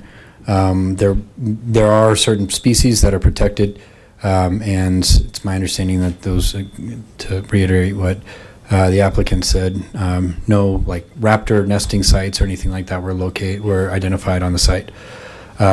So all that to say, though, as we move through the development process, once again, there are further steps that this would have to go through. An ESA, an environmental study, would be required at each and every one of those steps, and would include recommendations for how to deal with any observed protected species. Thank you. Thank you, Mr. Chairman. Thank you. I believe Vice Chair Poland is next. Thank you. Nathan, just to confirm, since this will be platted and it looks like there will be more than 4 residential individual plat, that means it will definitely come before us. Yes. For the preliminary plat. Correct. And again, with the conditions as stated, every dwelling unit would be required to be on its own platted lot. So yes, any more than 4 dwelling units. And I would also note that 4 dwelling units is significantly less than the minimum residential density for this site. So the minimum residential density is at least 6 dwelling units per acre. So per the overall zoning district, the base zoning district that applies here, they can't dip below 6 dwelling units per acre. So all I'd say, yes, a preliminary plat would be definitely required. Okay, thank you very much. Carolyn, can you come up for a quick second? Going back over to Commissioner Wang's question, and I always thought that when we had these traffic studies that it had been taken into consideration. If there was undeveloped land that was zoned, that they would figure into the calculations something based on what the undeveloped lands were zoned for future consideration. And as I looked at their report, I see on page 8 at the top, it does say, and this is what I'm looking to make sure that I'm understanding this correctly, as can be seen in Table 4, the growth and the addition of background trips related to the adjacent development results in a slight increase in overall average delay at steady intersections. When I see related to the adjacent development, I take it that means the development to the east, and therefore they did figure in some kind of calculations for it? Yes, because I know that they had access to the previous 8902 Quail Road study. Yeah, okay. I just want to make sure, to me, okay. I just want to make sure. For Jonah, do you have somebody who is associated with the LGA Engineering Corp that did the traffic study here, just to make sure? Yes, David can speak to that. Okay, thank you. It's a microphone. Yeah, Nathan, can you check that that microphone is on? Oh. It is. No. Okay. David Tyson with the developer. Okay. Engineer.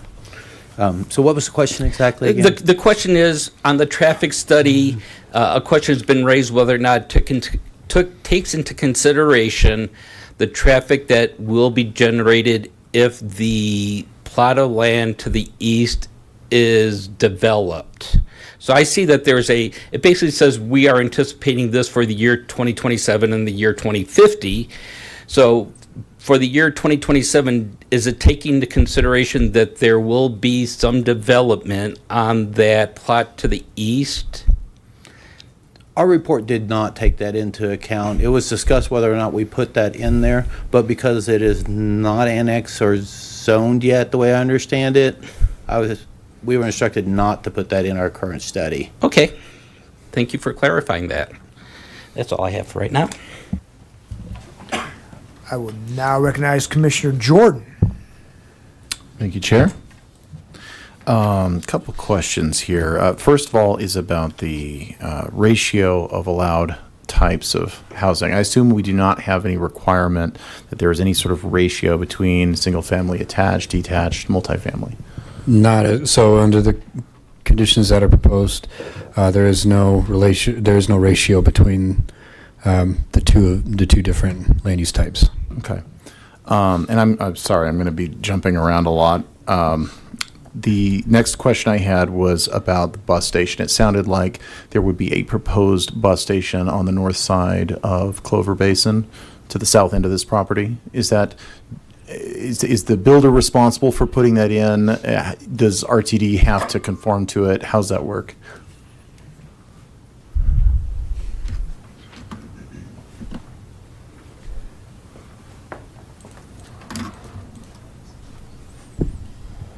Good evening again. I can just speak to, there's an existing bus stop on the north side of Clover Basin, east of this subject parcel. So adjacent to the 8902. Okay, because it did say new bus stop is part of the plan. Understood, and again, as part of that previous application that's no longer active, there were some planned improvements to that facility. Okay. A couple more questions while you're up here. And I just to kind of build on what some of the other commissioners have asked around traffic mitigation between this property and the property to the north. If we were to put in, say, hey, there needs to be stop signs, or there needs to be more aggressive curb cuts so you can't enter or exit in higher speeds, is that something that is kind of within our? I mean, I know we're typically talking today about annexation and zoning, but even if we do get to the preliminary plat, to what extent can we specify things like that? I think stop signs and widths of curb cuts and things like that are certainly in the purview of the city and in general in terms of the development review process. One of the things, and then I don't know if that would extend to potential improvements along Airport. When I've been looking at Street View here along Airport, one of the things I notice is that to get into I guess that would be the Box Elder neighborhood, slightly to the north of Quail. There's a very wide kind of 2 turn lanes. It's kind of protected median, that kind of thing. It seems like the kind of thing that would facilitate larger amounts or encourage larger amounts of traffic should there be a shortcut. And I'm wondering if that was ever considered to say, hey, look, can we make that less enticing to a potential pass-through? Or secondarily on Quail, if that might be something that we could potentially improve to say, hey, look, rather than a high-speed entry-exit from airport, make that corner, those curb cuts a little tighter or sharper so we discourage bypasses. Again, yes, as I answered before, there's certainly room for off-site improvements if those are warranted or necessary. Yes. Make sure I'm covering all my other. 2 more questions while you're up here. The next was, were 2 entry and exit points from Clover Basin considered as an alternative for getting to access points to the neighborhood? Yes. So there's spacing requirements for access points onto roadways based on the roadway classification. And so when we look at this area from Airport Road, really east to Larkspur or a little further east, even to like Wildfire Court, the spacing only allows for 2 additional accesses onto Clover Basin Drive. So one of those is at the eastern edge of the subject property that's being reviewed tonight. And that just meets the minimum spacing from Airport Road. Gotcha. And then there'd be opportunity for an additional access in the future that would align with Larkspur. Okay. Last question, and this is more about the overarching transportation plan that I remember Phil had presented to us several sessions ago. And this is sort of on the other side of the coin here. I know when we're talking, you had mentioned about aligning the intersection as a general best practice for safety. I know we've heard a lot from the community, and I think it's fairly clear that, the community that's nearby does not want to encourage connectivity between the neighborhoods. But I'm wondering, from an Envision Longmont perspective, what the city's perspective is on what connectivity brings between neighborhoods.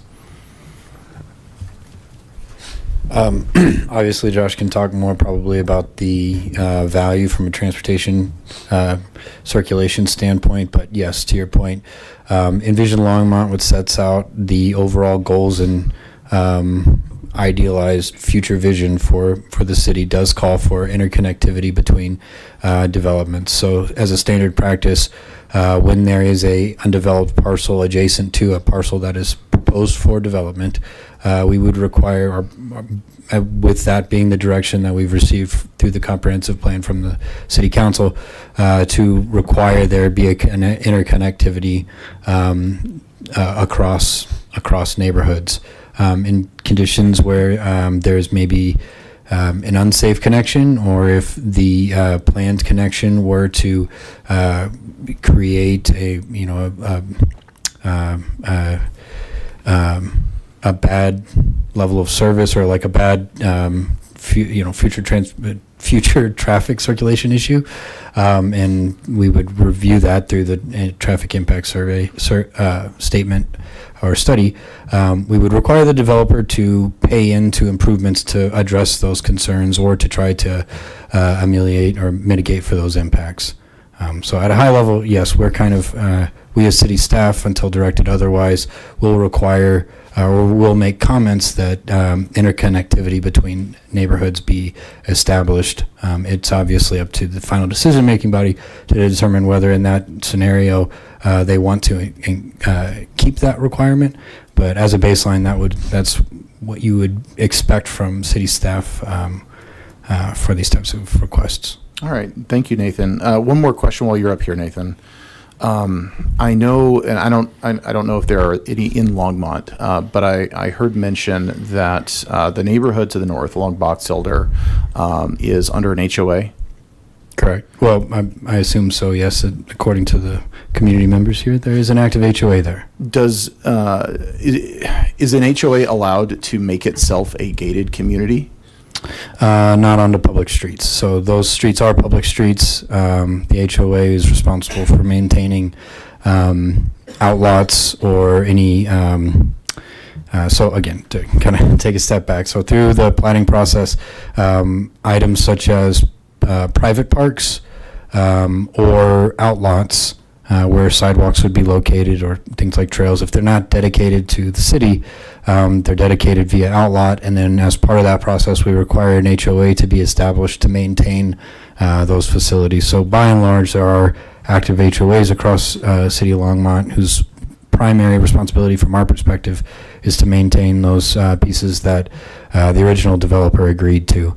But in cases where there are private streets, so if Box Elder was a private street that was owned and maintained by the HOA, I believe they technically would have that ability, but there may once again be other fire concerns. These are health and safety issues. If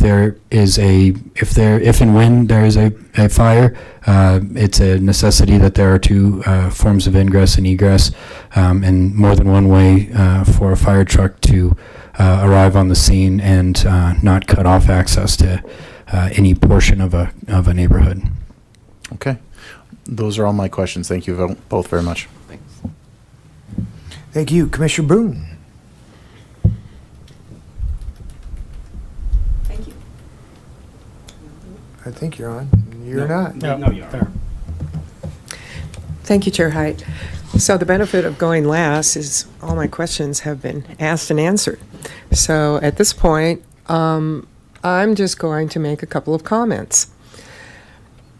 If I were to live in this proposed neighborhood and want to get out of it and want to go north or south, I would be headed to Airport Road, not to Box Elder Drive. If I wanted to go east or west, I would be headed to Clover Basin Drive. And when I consider this concept plan with the detention pond in the north east corner, there aren't going to be any houses there. So the portion of houses on this plan that might even consider going up to Quail before going down to Clover Basin is about a sixth of the property. And I know that traffic on Box Elder is a big concern for the neighborhood, and I don't think you're going to see it because I don't think that's the efficient way to get in or out of the neighborhood.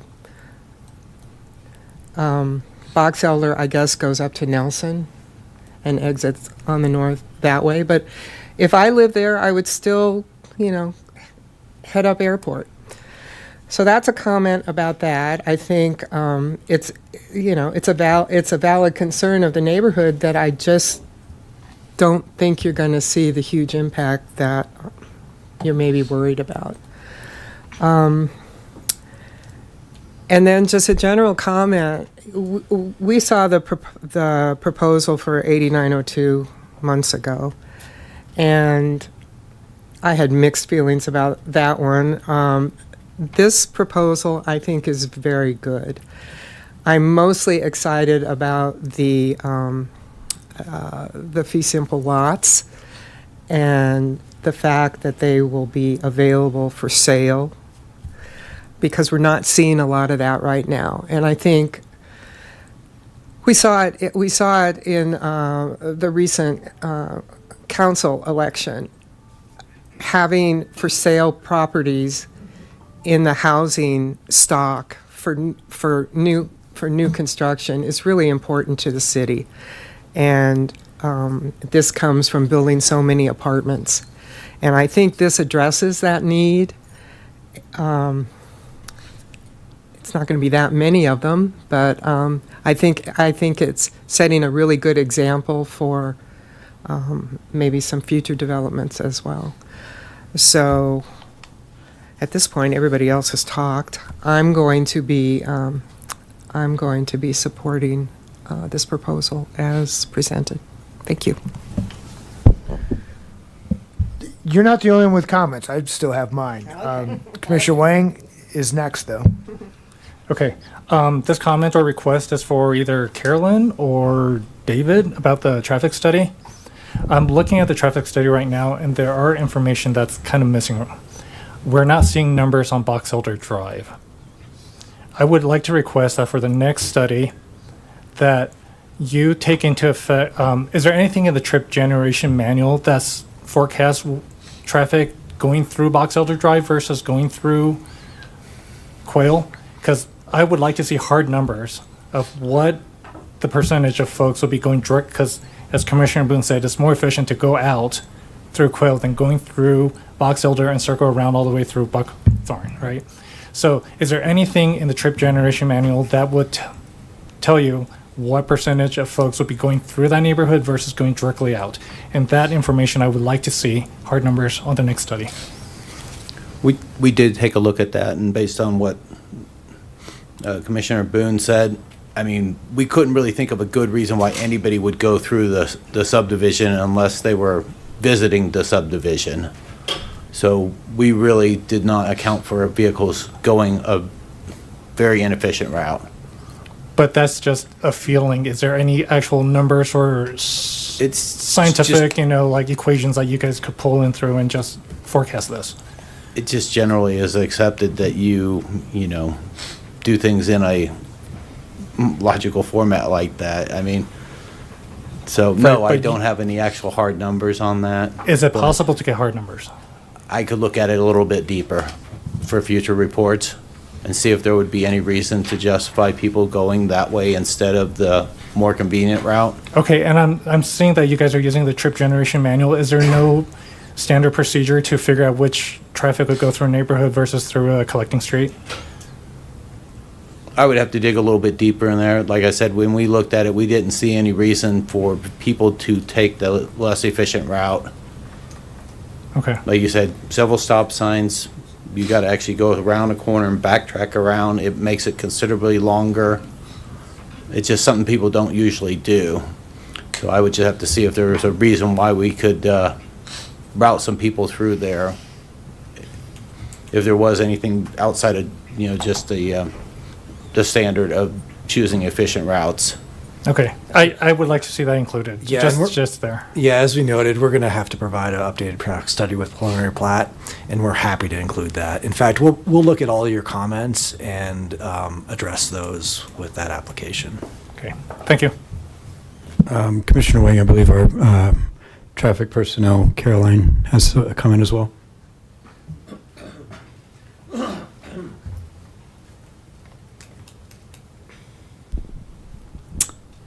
Commissioner Wang, so what you're kind of describing is the process of like trip distribution from a site, and ultimately there is an element of subjectivity to that.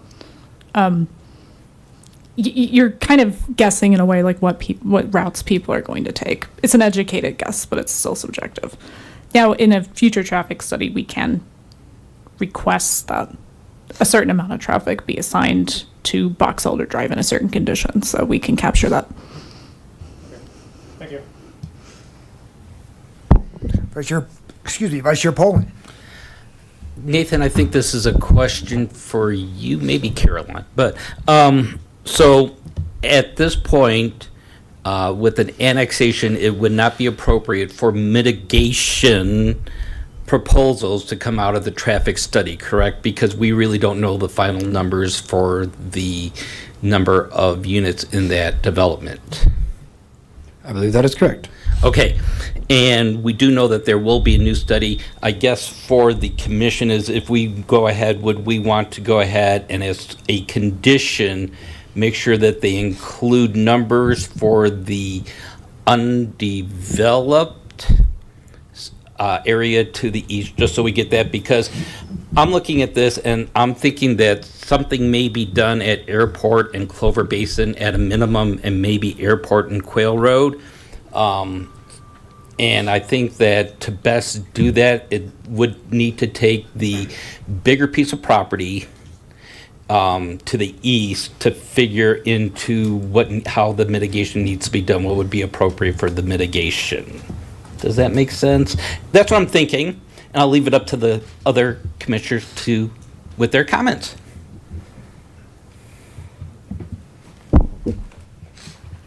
I am not going to get to talk because now I'm going to recognize Commissioner Saunders again. Thank you, Chair. On Commissioner Poland's comments, I agree that the mitigation is more appropriate at the preliminary plat. I also think that the applicant has heard and been responsive to the comments about Box Elder. I agree with Commissioner Boone in that potentially there may not be the traffic that the community is worried about. I hope that it does not get to that level, but we won't know until we do the traffic study. So to Commissioner Poland's comment at Quail Road, if we do include a condition or a recommendation to include the more easterly properties, we don't really know yet because we don't know the zoning, and that Quail Road component is blocked off at Box Elder. So it wouldn't, I don't think it would impact that piece in Box Elder anyway. No? Okay, again, you guys, I'm really sorry, but the procedure is that we talked and you guys had your chance. So we're doing the best that we can, but you gotta. That's my job. Yeah, okay. You talk, I'll. So it was my understanding that Quail Road was blocked off at Box Elder. Is that true, Nathan?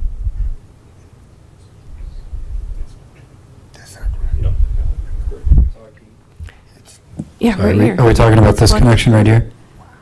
Right this is not even going, it doesn't go all the way through. Over to your other monitor.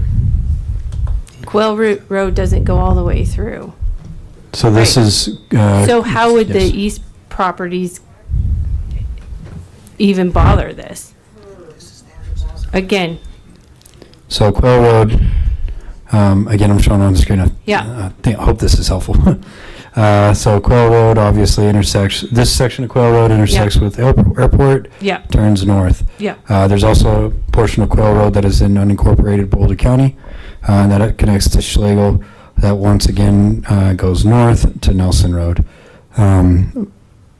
According to this Google imagery, and I think is probably the case as of today, there's not a connection between this side of Quail Road and that side of Quail Road. correct. So I guess that's to my point. The east side of the annexation that Commissioner Poland was talking about to include in the study won't matter because it's not even going to be connected to that Quail Road that goes out. So I'm going to try to jump in and Yeah, sorry, support I'm Nathan. missing something. you're Sorry. good. Thank you for clarifying. So this this subdivision. Yeah, killing and now me. I'm going to You're killing step me. in. Stop. The audience needs to be quiet, please, while we conduct our. No, you can't be heard again. It's been closed. The public hearing aspect of this meeting is closed. You're welcome to sit and listen, but you can't comment any further. I'm sorry. That's the way it's going to go. And well, I'm not going to go to the next step. So Commissioner Saunders, per the concept plan, there's proposed public access between the subject property and the property to the east, which we anticipate and will be required to provide two means of access to that property to the east. The one that this one's proposing onto Clover Basin, and then the future. So that would be the interconnectivity that would then allow for access onto the city-owned portion of Quail Road and Box Elder Drive. Thank you, Josh. I'm seeing that now. You're very welcome. So, but we won't know what the zoning is on those other easterly properties until it's been annexed in. So is it challenging to get the traffic study if we don't know what the zoning is going to be on the easterly portions? I think you're hitting on something that's, maybe important to recognize, that at one time there were two active development applications going through the process at the same time, one a step ahead. That one has gone through the process but was not approved. And so from a staff level perspective, we don't have an active development application to the east to know what's going to be proposed or what the potential density or zoning might be. Specifically when we, part of that process on the east was due to density.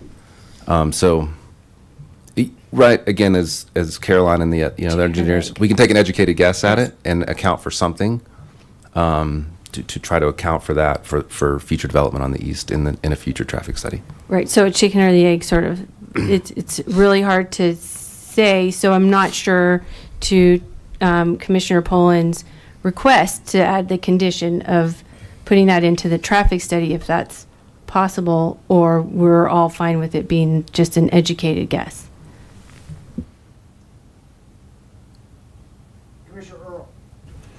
Thank you, Mr. Chairman. I want to weigh in on this a little bit too, because I like the suggestion from Vice Chair Poland that we make sure that a future traffic study, which we know is required, does incorporate that. The part I'm struggling with is the condition, given the fact that we don't have zoning on this, and it feels very hard for us to attach a condition as part of the recommendation to move the annexation forward. Not because I don't think it's a good idea, because I think it's a great idea to include that traffic study and include an educated guess based on the future zoning, just like we have future zoning for this piece, even though it's technically not zoned. And I would really encourage both the city staff and the applicant to do so. I'm not sure about a condition for that, but I think it's a great idea. And I know Vice Chair Poland, you're going to weigh in there too, but that's at least my 2 cents on that topic.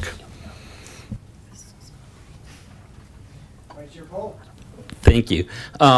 We do know, though, through Envision Longmont, what Envision Longmont's proposing for, which is mixed neighborhood, which I would assume really relegates how many different zonings that could actually go on in that piece of property.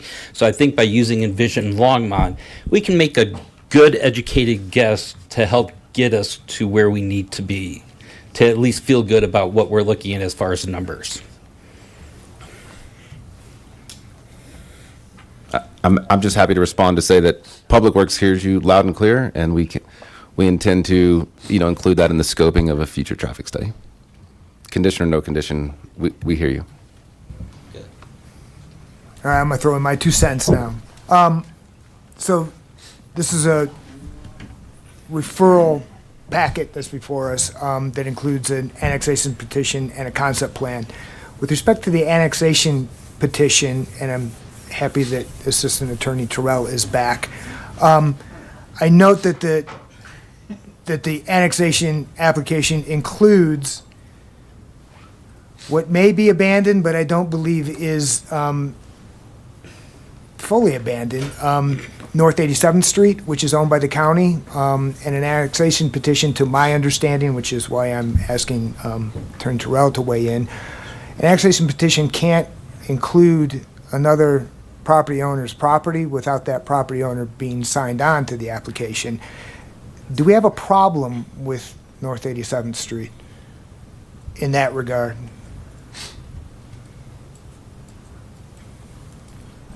And while you're thinking about that... Are you asking in terms of the addressing listed? No, I'm talking about the fact that North 87th Street, which is included from the pump station down to Clover Basin, that half of 87th Street, which is included in this application, is not owned by the applicant. If you look at the concept plan, I don't know if we can pull that up. Yeah, the road, the actual right-of-way. Can you pull up the concept plan, which is, I don't know,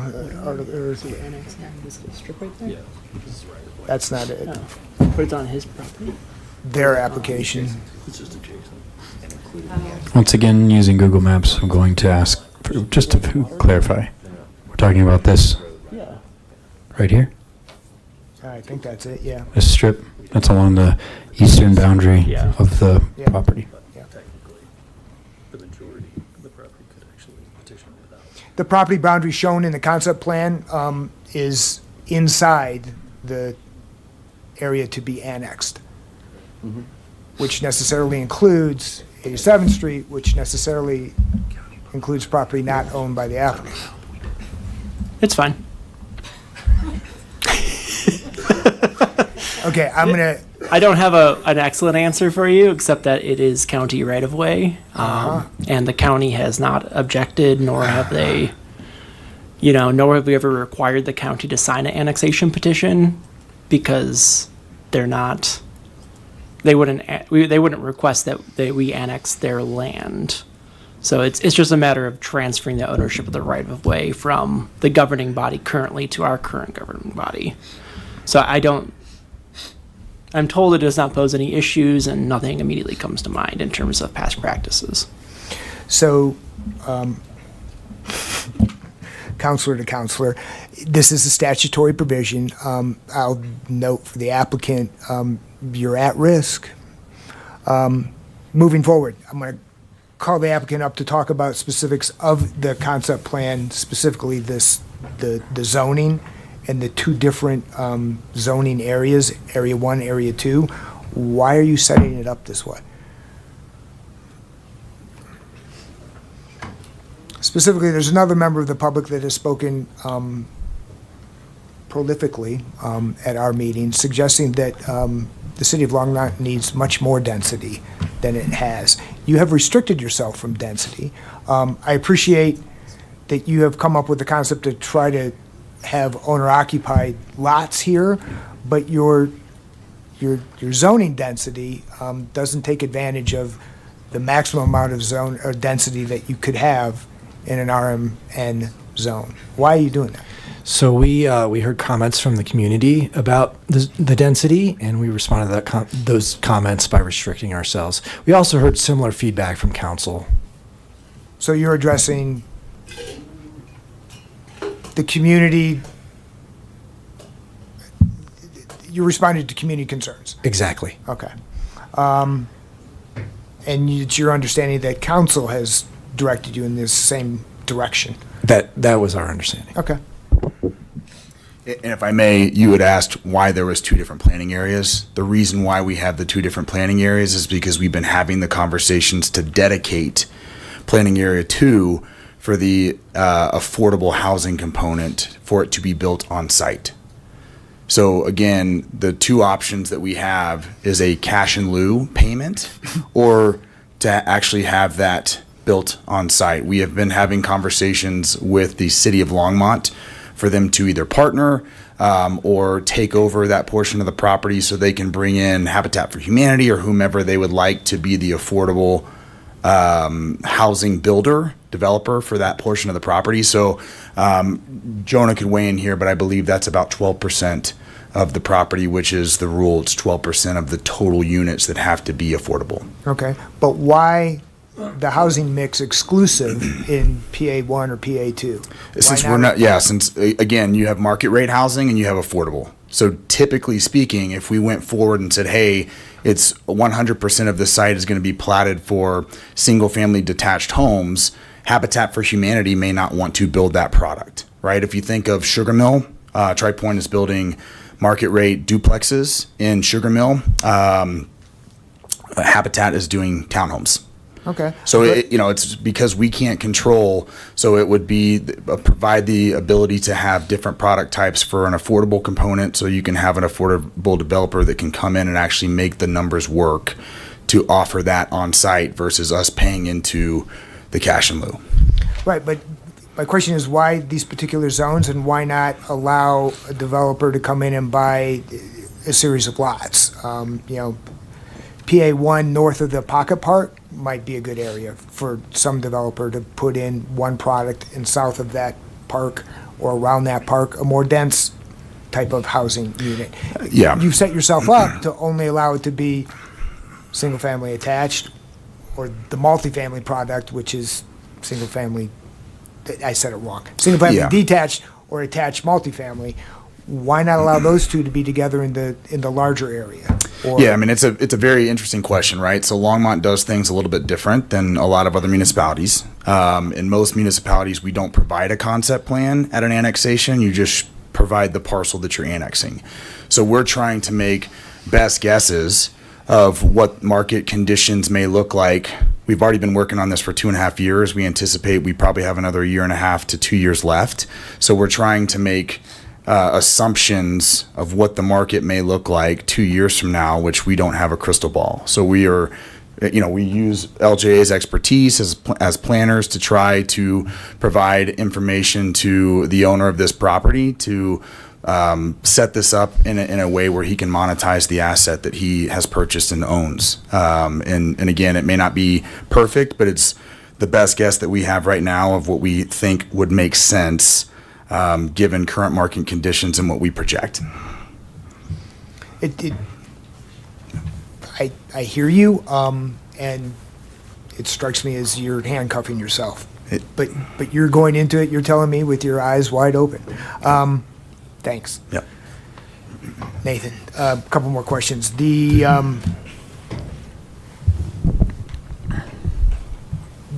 Your staff report indicates that there's a utilities design included in the concept plan. I don't see it. You've seen it? It's supposed to include one. Can you let me know which section you're referring to? I am referring to this regulatory provision that says, I think your 1502-060A3, appropriate land use, utility, transportation design, including multimodal transportation access, given existing and planned capacities of those systems. I don't see utility designed in there. Is it designed? Is it, or are we just relying upon the fact that comments from referral agencies have said we have sufficient utility capacity? So in our staff report under the staff analysis section where I refer to appropriate land uses, and my comment is the concept plan includes this information. Yep. Okay. I will let, we have utility engineer who could speak to that more in depth, but I think that comment was referring to the entirety of that statement. I don't know if we've done any specific utility analysis related to this, but generally at the stage of concept plan, the analysis that we have done meets our criteria. Good evening again. I would agree with Nathan's last statement. So at least from Public Works perspective, when I think about utilities, water, wastewater, storm drainage, the applicant has done a storm drainage memo or storm drainage letter that identifies, identifies what the city's criteria is and acknowledges they're going to meet that, as they show in the concept plan, conceptually where they intend to provide stormwater detention to meet that criteria. So in some ways they show it in that regard. With regard to other utilities from Public Works, so water and sanitary sewer, not a specific layout for those utilities through the site, other than just acknowledgement of where the existing utilities are adjacent to the site and where they would be able to connect in, and that we do have capacity to be able to serve this in the future. Great. Nathan, B and C in that same section, mitigating potential adverse impacts to the surrounding properties and neighborhoods and mitigation of potential impacts to the environment. I think I've heard enough to be satisfied that the applicant has considered a lot about its impact on surrounding communities, traffic, et cetera. The environment, though, I note that the ESA, which is dated April of 2024, itself indicates it's only good for 180 days, which means that it arguably was no good as of March of 2025. And there is, I guess there was reference to a 2023 wildlife habitat report or study. Are those typically refreshed at this stage, or are they refreshed during preliminary plat? They are refreshed during the preliminary plat. Admittedly, the statement, this concept plan includes this information, does not include a lot of information. I believe that statement is referring to the overall type of uses that are proposed, or the types of uses that are proposed going to substantially negatively impact the environment. And if so, are those uses, have additional steps been taken to mitigate those issues? So the land uses that have been proposed, obviously, as we've discussed, are residential uses. The land development code that would apply to this do have additional steps and regulations related to the future development of this site that would mitigate and address any any issues or negative impacts to the environment that would come up at that time. So it's kind of a blanket statement, but And are you satisfied that the fact that they haven't been refreshed is enough to satisfy these conditions for this annexation petition? yes. Again, this request was reviewed by our environmental staff. They did not flag this as the dates of the ESA and the dates of the habitat study that you mentioned as being an issue of concern for them. Once again, when this does move forward with an actual development application, I don't want to belabor the point, but those items would be required to be updated. Generally, during our review process, these things can take several months, sometimes several years, and it's our practice, obviously, to make sure that at the time of submittal, the information that we have is up to date. I don't know if we always go back and refer once it actually makes its way to approval, that those studies have been updated at the time of the public hearing. That is something we can certainly look into for future reference. For the purposes of this request, the recommendation that came before you tonight did recommend approval of that particular item.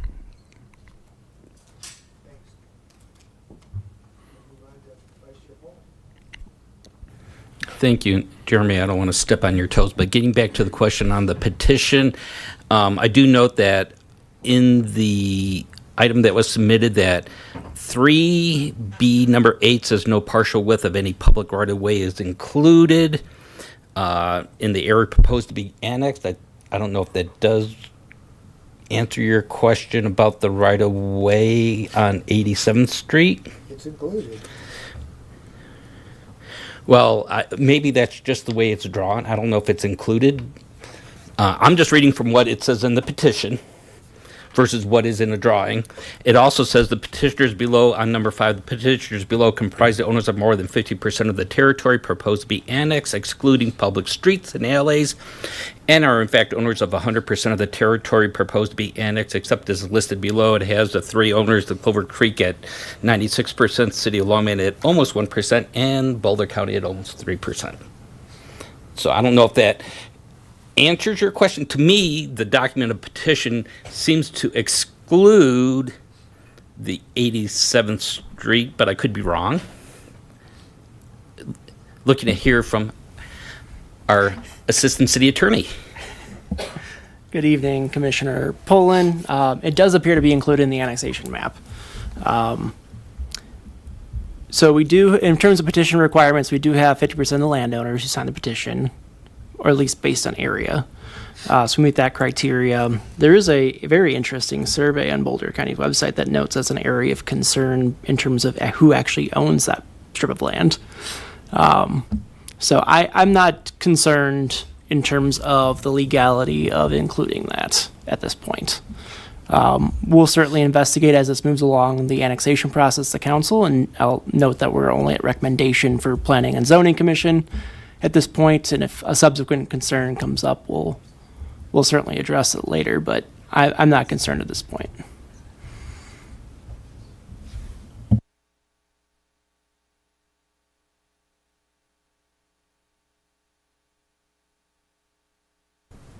Thank you, Chair. Just one quick question. Maybe it's quick. I don't know. And it may not be relevant in this case, so please forgive me. But I believe from an earlier map, it looked like the Box Elder neighborhood, as well as like the Schlegel, were not incorporated in the city. They're unincorporated Boulder County. Is that correct? Box Elder is within the city limits. The Schlegel neighborhood is not. Okay. So to kind of give you an idea, the parcels that front onto Schlegel here are in unincorporated Boulder County. Okay. And then the parcels that front onto Box Elder are within the city limits in our zone residential single family. Okay. All right. That's all I good. want to know. That was an easy answer. Yeah. All right. Great. Thank you.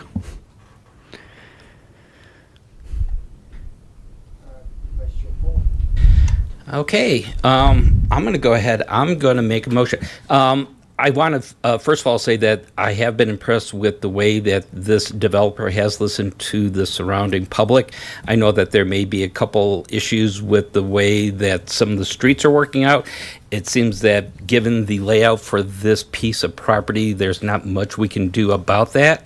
As I said, I do appreciate the work that they've done, the input that they've taken in from the surrounding community and also from City Council. Seeing all that and seeing that this, from what I will say is meets conditions 1502-055, 1502-060A2, which is the annexation, and 1502-060A3, which is for concept plans. I find that it meets all the conditions for those. Therefore, I would like to move that we approve PZR 2025-15A. I'm going to do 15A because I think that the developer and the city has heard our concerns, and they have openly admitted that they are going to listen to some of the issues we have raised, and I don't think we need conditions at this point.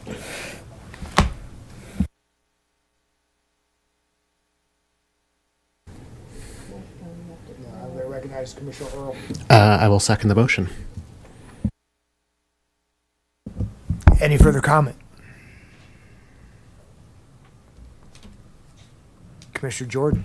I want to just echo Commissioner Boone's comments. I mean, looking at the map, I think that anyone who gained residency in this neighborhood would not use the neighborhoods to the north as a primary means of getting in and out once they learn that it's not an efficient way out. I think I would like, as part of the future traffic study, and I know we're not making it as a condition, I think the issue here is what happens when traffic's backed up on Airport and people jump on into that neighborhood because they're just trying to get out of the way really fast. That's the kind of, I get the idea, that's one of the main concerns we have is unplanned traffic through a highly pedestrianized area.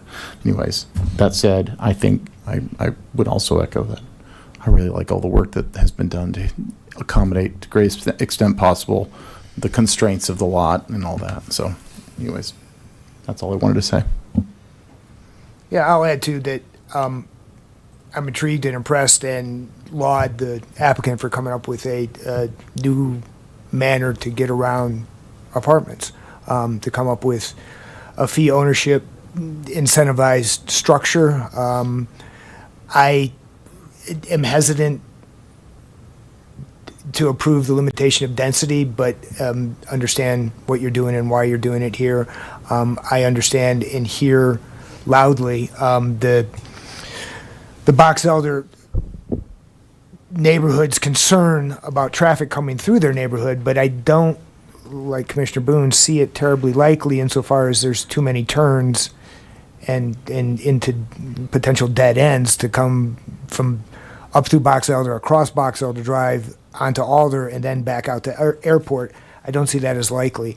I do appreciate that the smidgen of Quail Road is going to become busier, but it's going to become busier. I also envision that ultimately Quail Road through the Schlegel neighborhood possibly will be opened, but that is probably a long ways down the line. I am, however, hung up on the fact that the entirety of the property is not owned by the applicant, so I'm hamstrung to not be able to approve the annexation petition because of that. But that's me. Any other comments? Jane, let's take a vote. Commissioner Wang? Aye. Commissioner Boone? Aye. Vice Chair Poland? Yes. Chair Height? No. Commissioner Saunders? Yes. Commissioner Earl? Yes.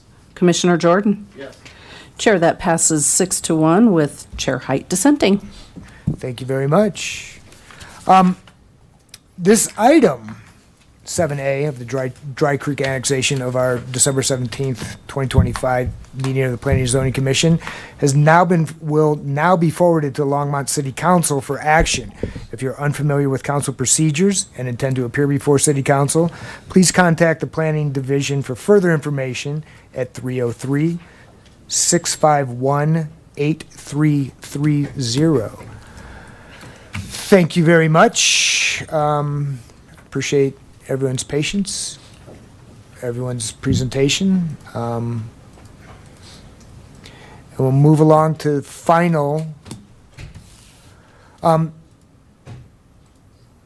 Is it final comments from the public? If anyone cares to speak again, not about any items that were up on our agenda tonight, you're invited to come and talk. I'll let the audience clear.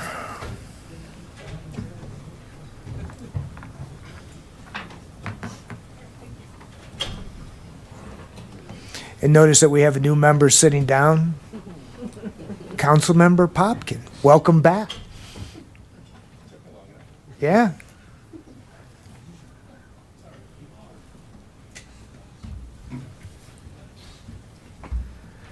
Next item is items from the commission. I will recognize Vice Chair Poland.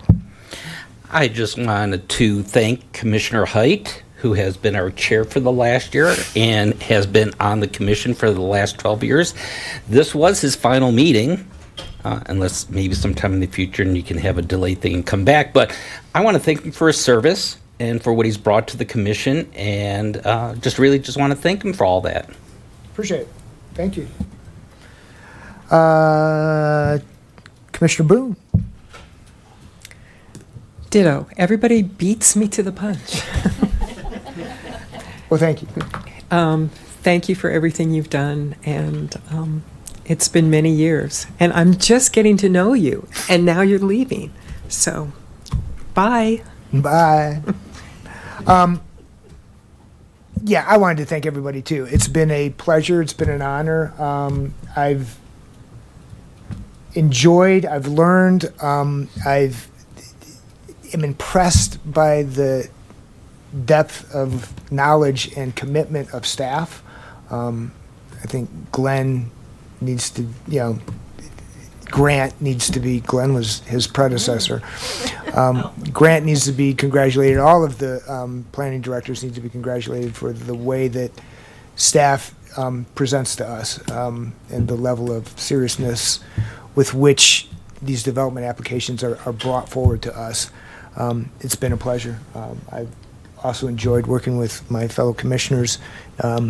You teach me every day, or I've been taught for 12 years, once a month, more and more and more.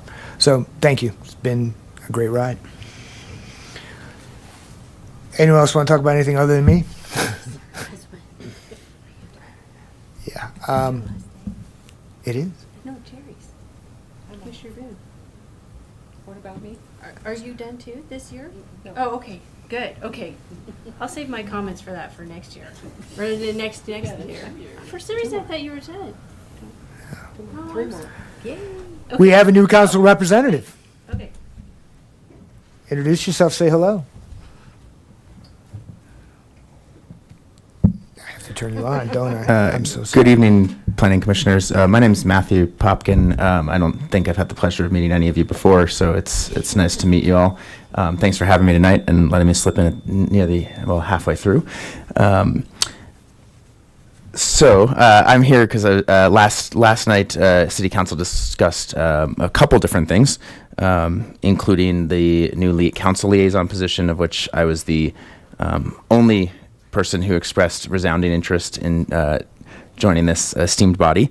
So I will be your liaison for the next year. And City Council also appointed 3 new members to this body as well. Commissioner Jordan will be coming into a full term as a regular member. And then we have incoming commissioners Forbes and Edgley, who will be joining us.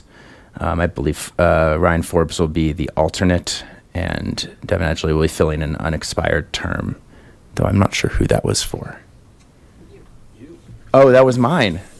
Oh, that was mine. Oh, that was mine. Yes, because P&Z didn't do something. That I was like racking my brain as to who that was last night. I was like trying to think about, do I need to thank 2 people tonight for their outgoing service? I know. I'll come back to you, Chair Height. But I just want to say, first of all, thank you to the commissioners here for a really, really robust quality discussion. I was actually listening to this meeting before I arrived as well. And not only tonight's meeting, but also last week's meeting. You had 2 back-to-back on 2 relatively dense proposals. So thank you for all of that time. And what particularly stood out was that you're navigating different challenges of different streets that you may not be as familiar with as some people who might be present in this room at the same time as some of the discussion was ensuing, folks who live these streets daily, but also kind of the challenge of having seen most of you, I think, have seen the proposal or the previous proposal that came into the east, actually, I think this time last year, which was then withdrawn. So there's a lot of complexity surrounding even just this one annexation proposal. So thank you for navigating that gracefully. We actually had some discussions, council had some discussions with staff in the spring of this year about what happens when you have 2 projects that are almost moving in parallel. And that would have been relevant had the applicant for the one to the east submitted, resubmitted materials, which they have not done. So it's just kind of disconnecting those 2 parcels again. So recognizing that challenge and all of the different transportation flows and land use flows you're all discussing, appreciate how you guys are navigating that. And whether community members disagree or desire a change that may or may not have been made, or a condition that may or may not have been offered, I don't think anyone can say that you guys didn't take your time to be thorough and thoughtful in how you were reviewing tonight's proposal or even some of the others this past year. One of the things that I've always found commendable about this group is the amount of time and dedication and preparation that you all put in. So it's a pleasure to truly be back. Last thing, just a couple fun little tidbits here. One, if you aren't familiar with it yet, the City of Longmont recently launched a Longmont Vision Zero crash dashboard. You can search that in Google and it'll pop up for 2024 data if you want to start to see, and there's more data coming, but the transportation staff have been working really hard to pull together a lot more data there so that can be a public portal and informed about kind of various injuries, fatalities, and other crash incidents that have happened on our streets.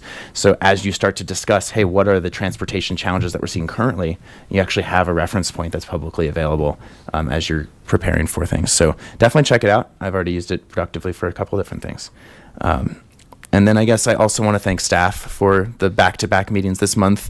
And Grant, I can't see your face with the clock in front of me there, but not only the back-to-back P&Z meetings, but also I guess you and Jeremy have had multiple late-night meetings with council over the last couple weeks as well, and with their renewal authority. So thank you both for all of your time and dedication there.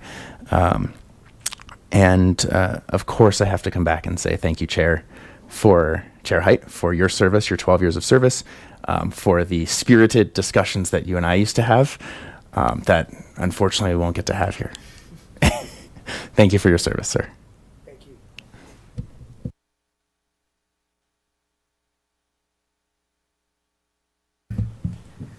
Planning Director Penland.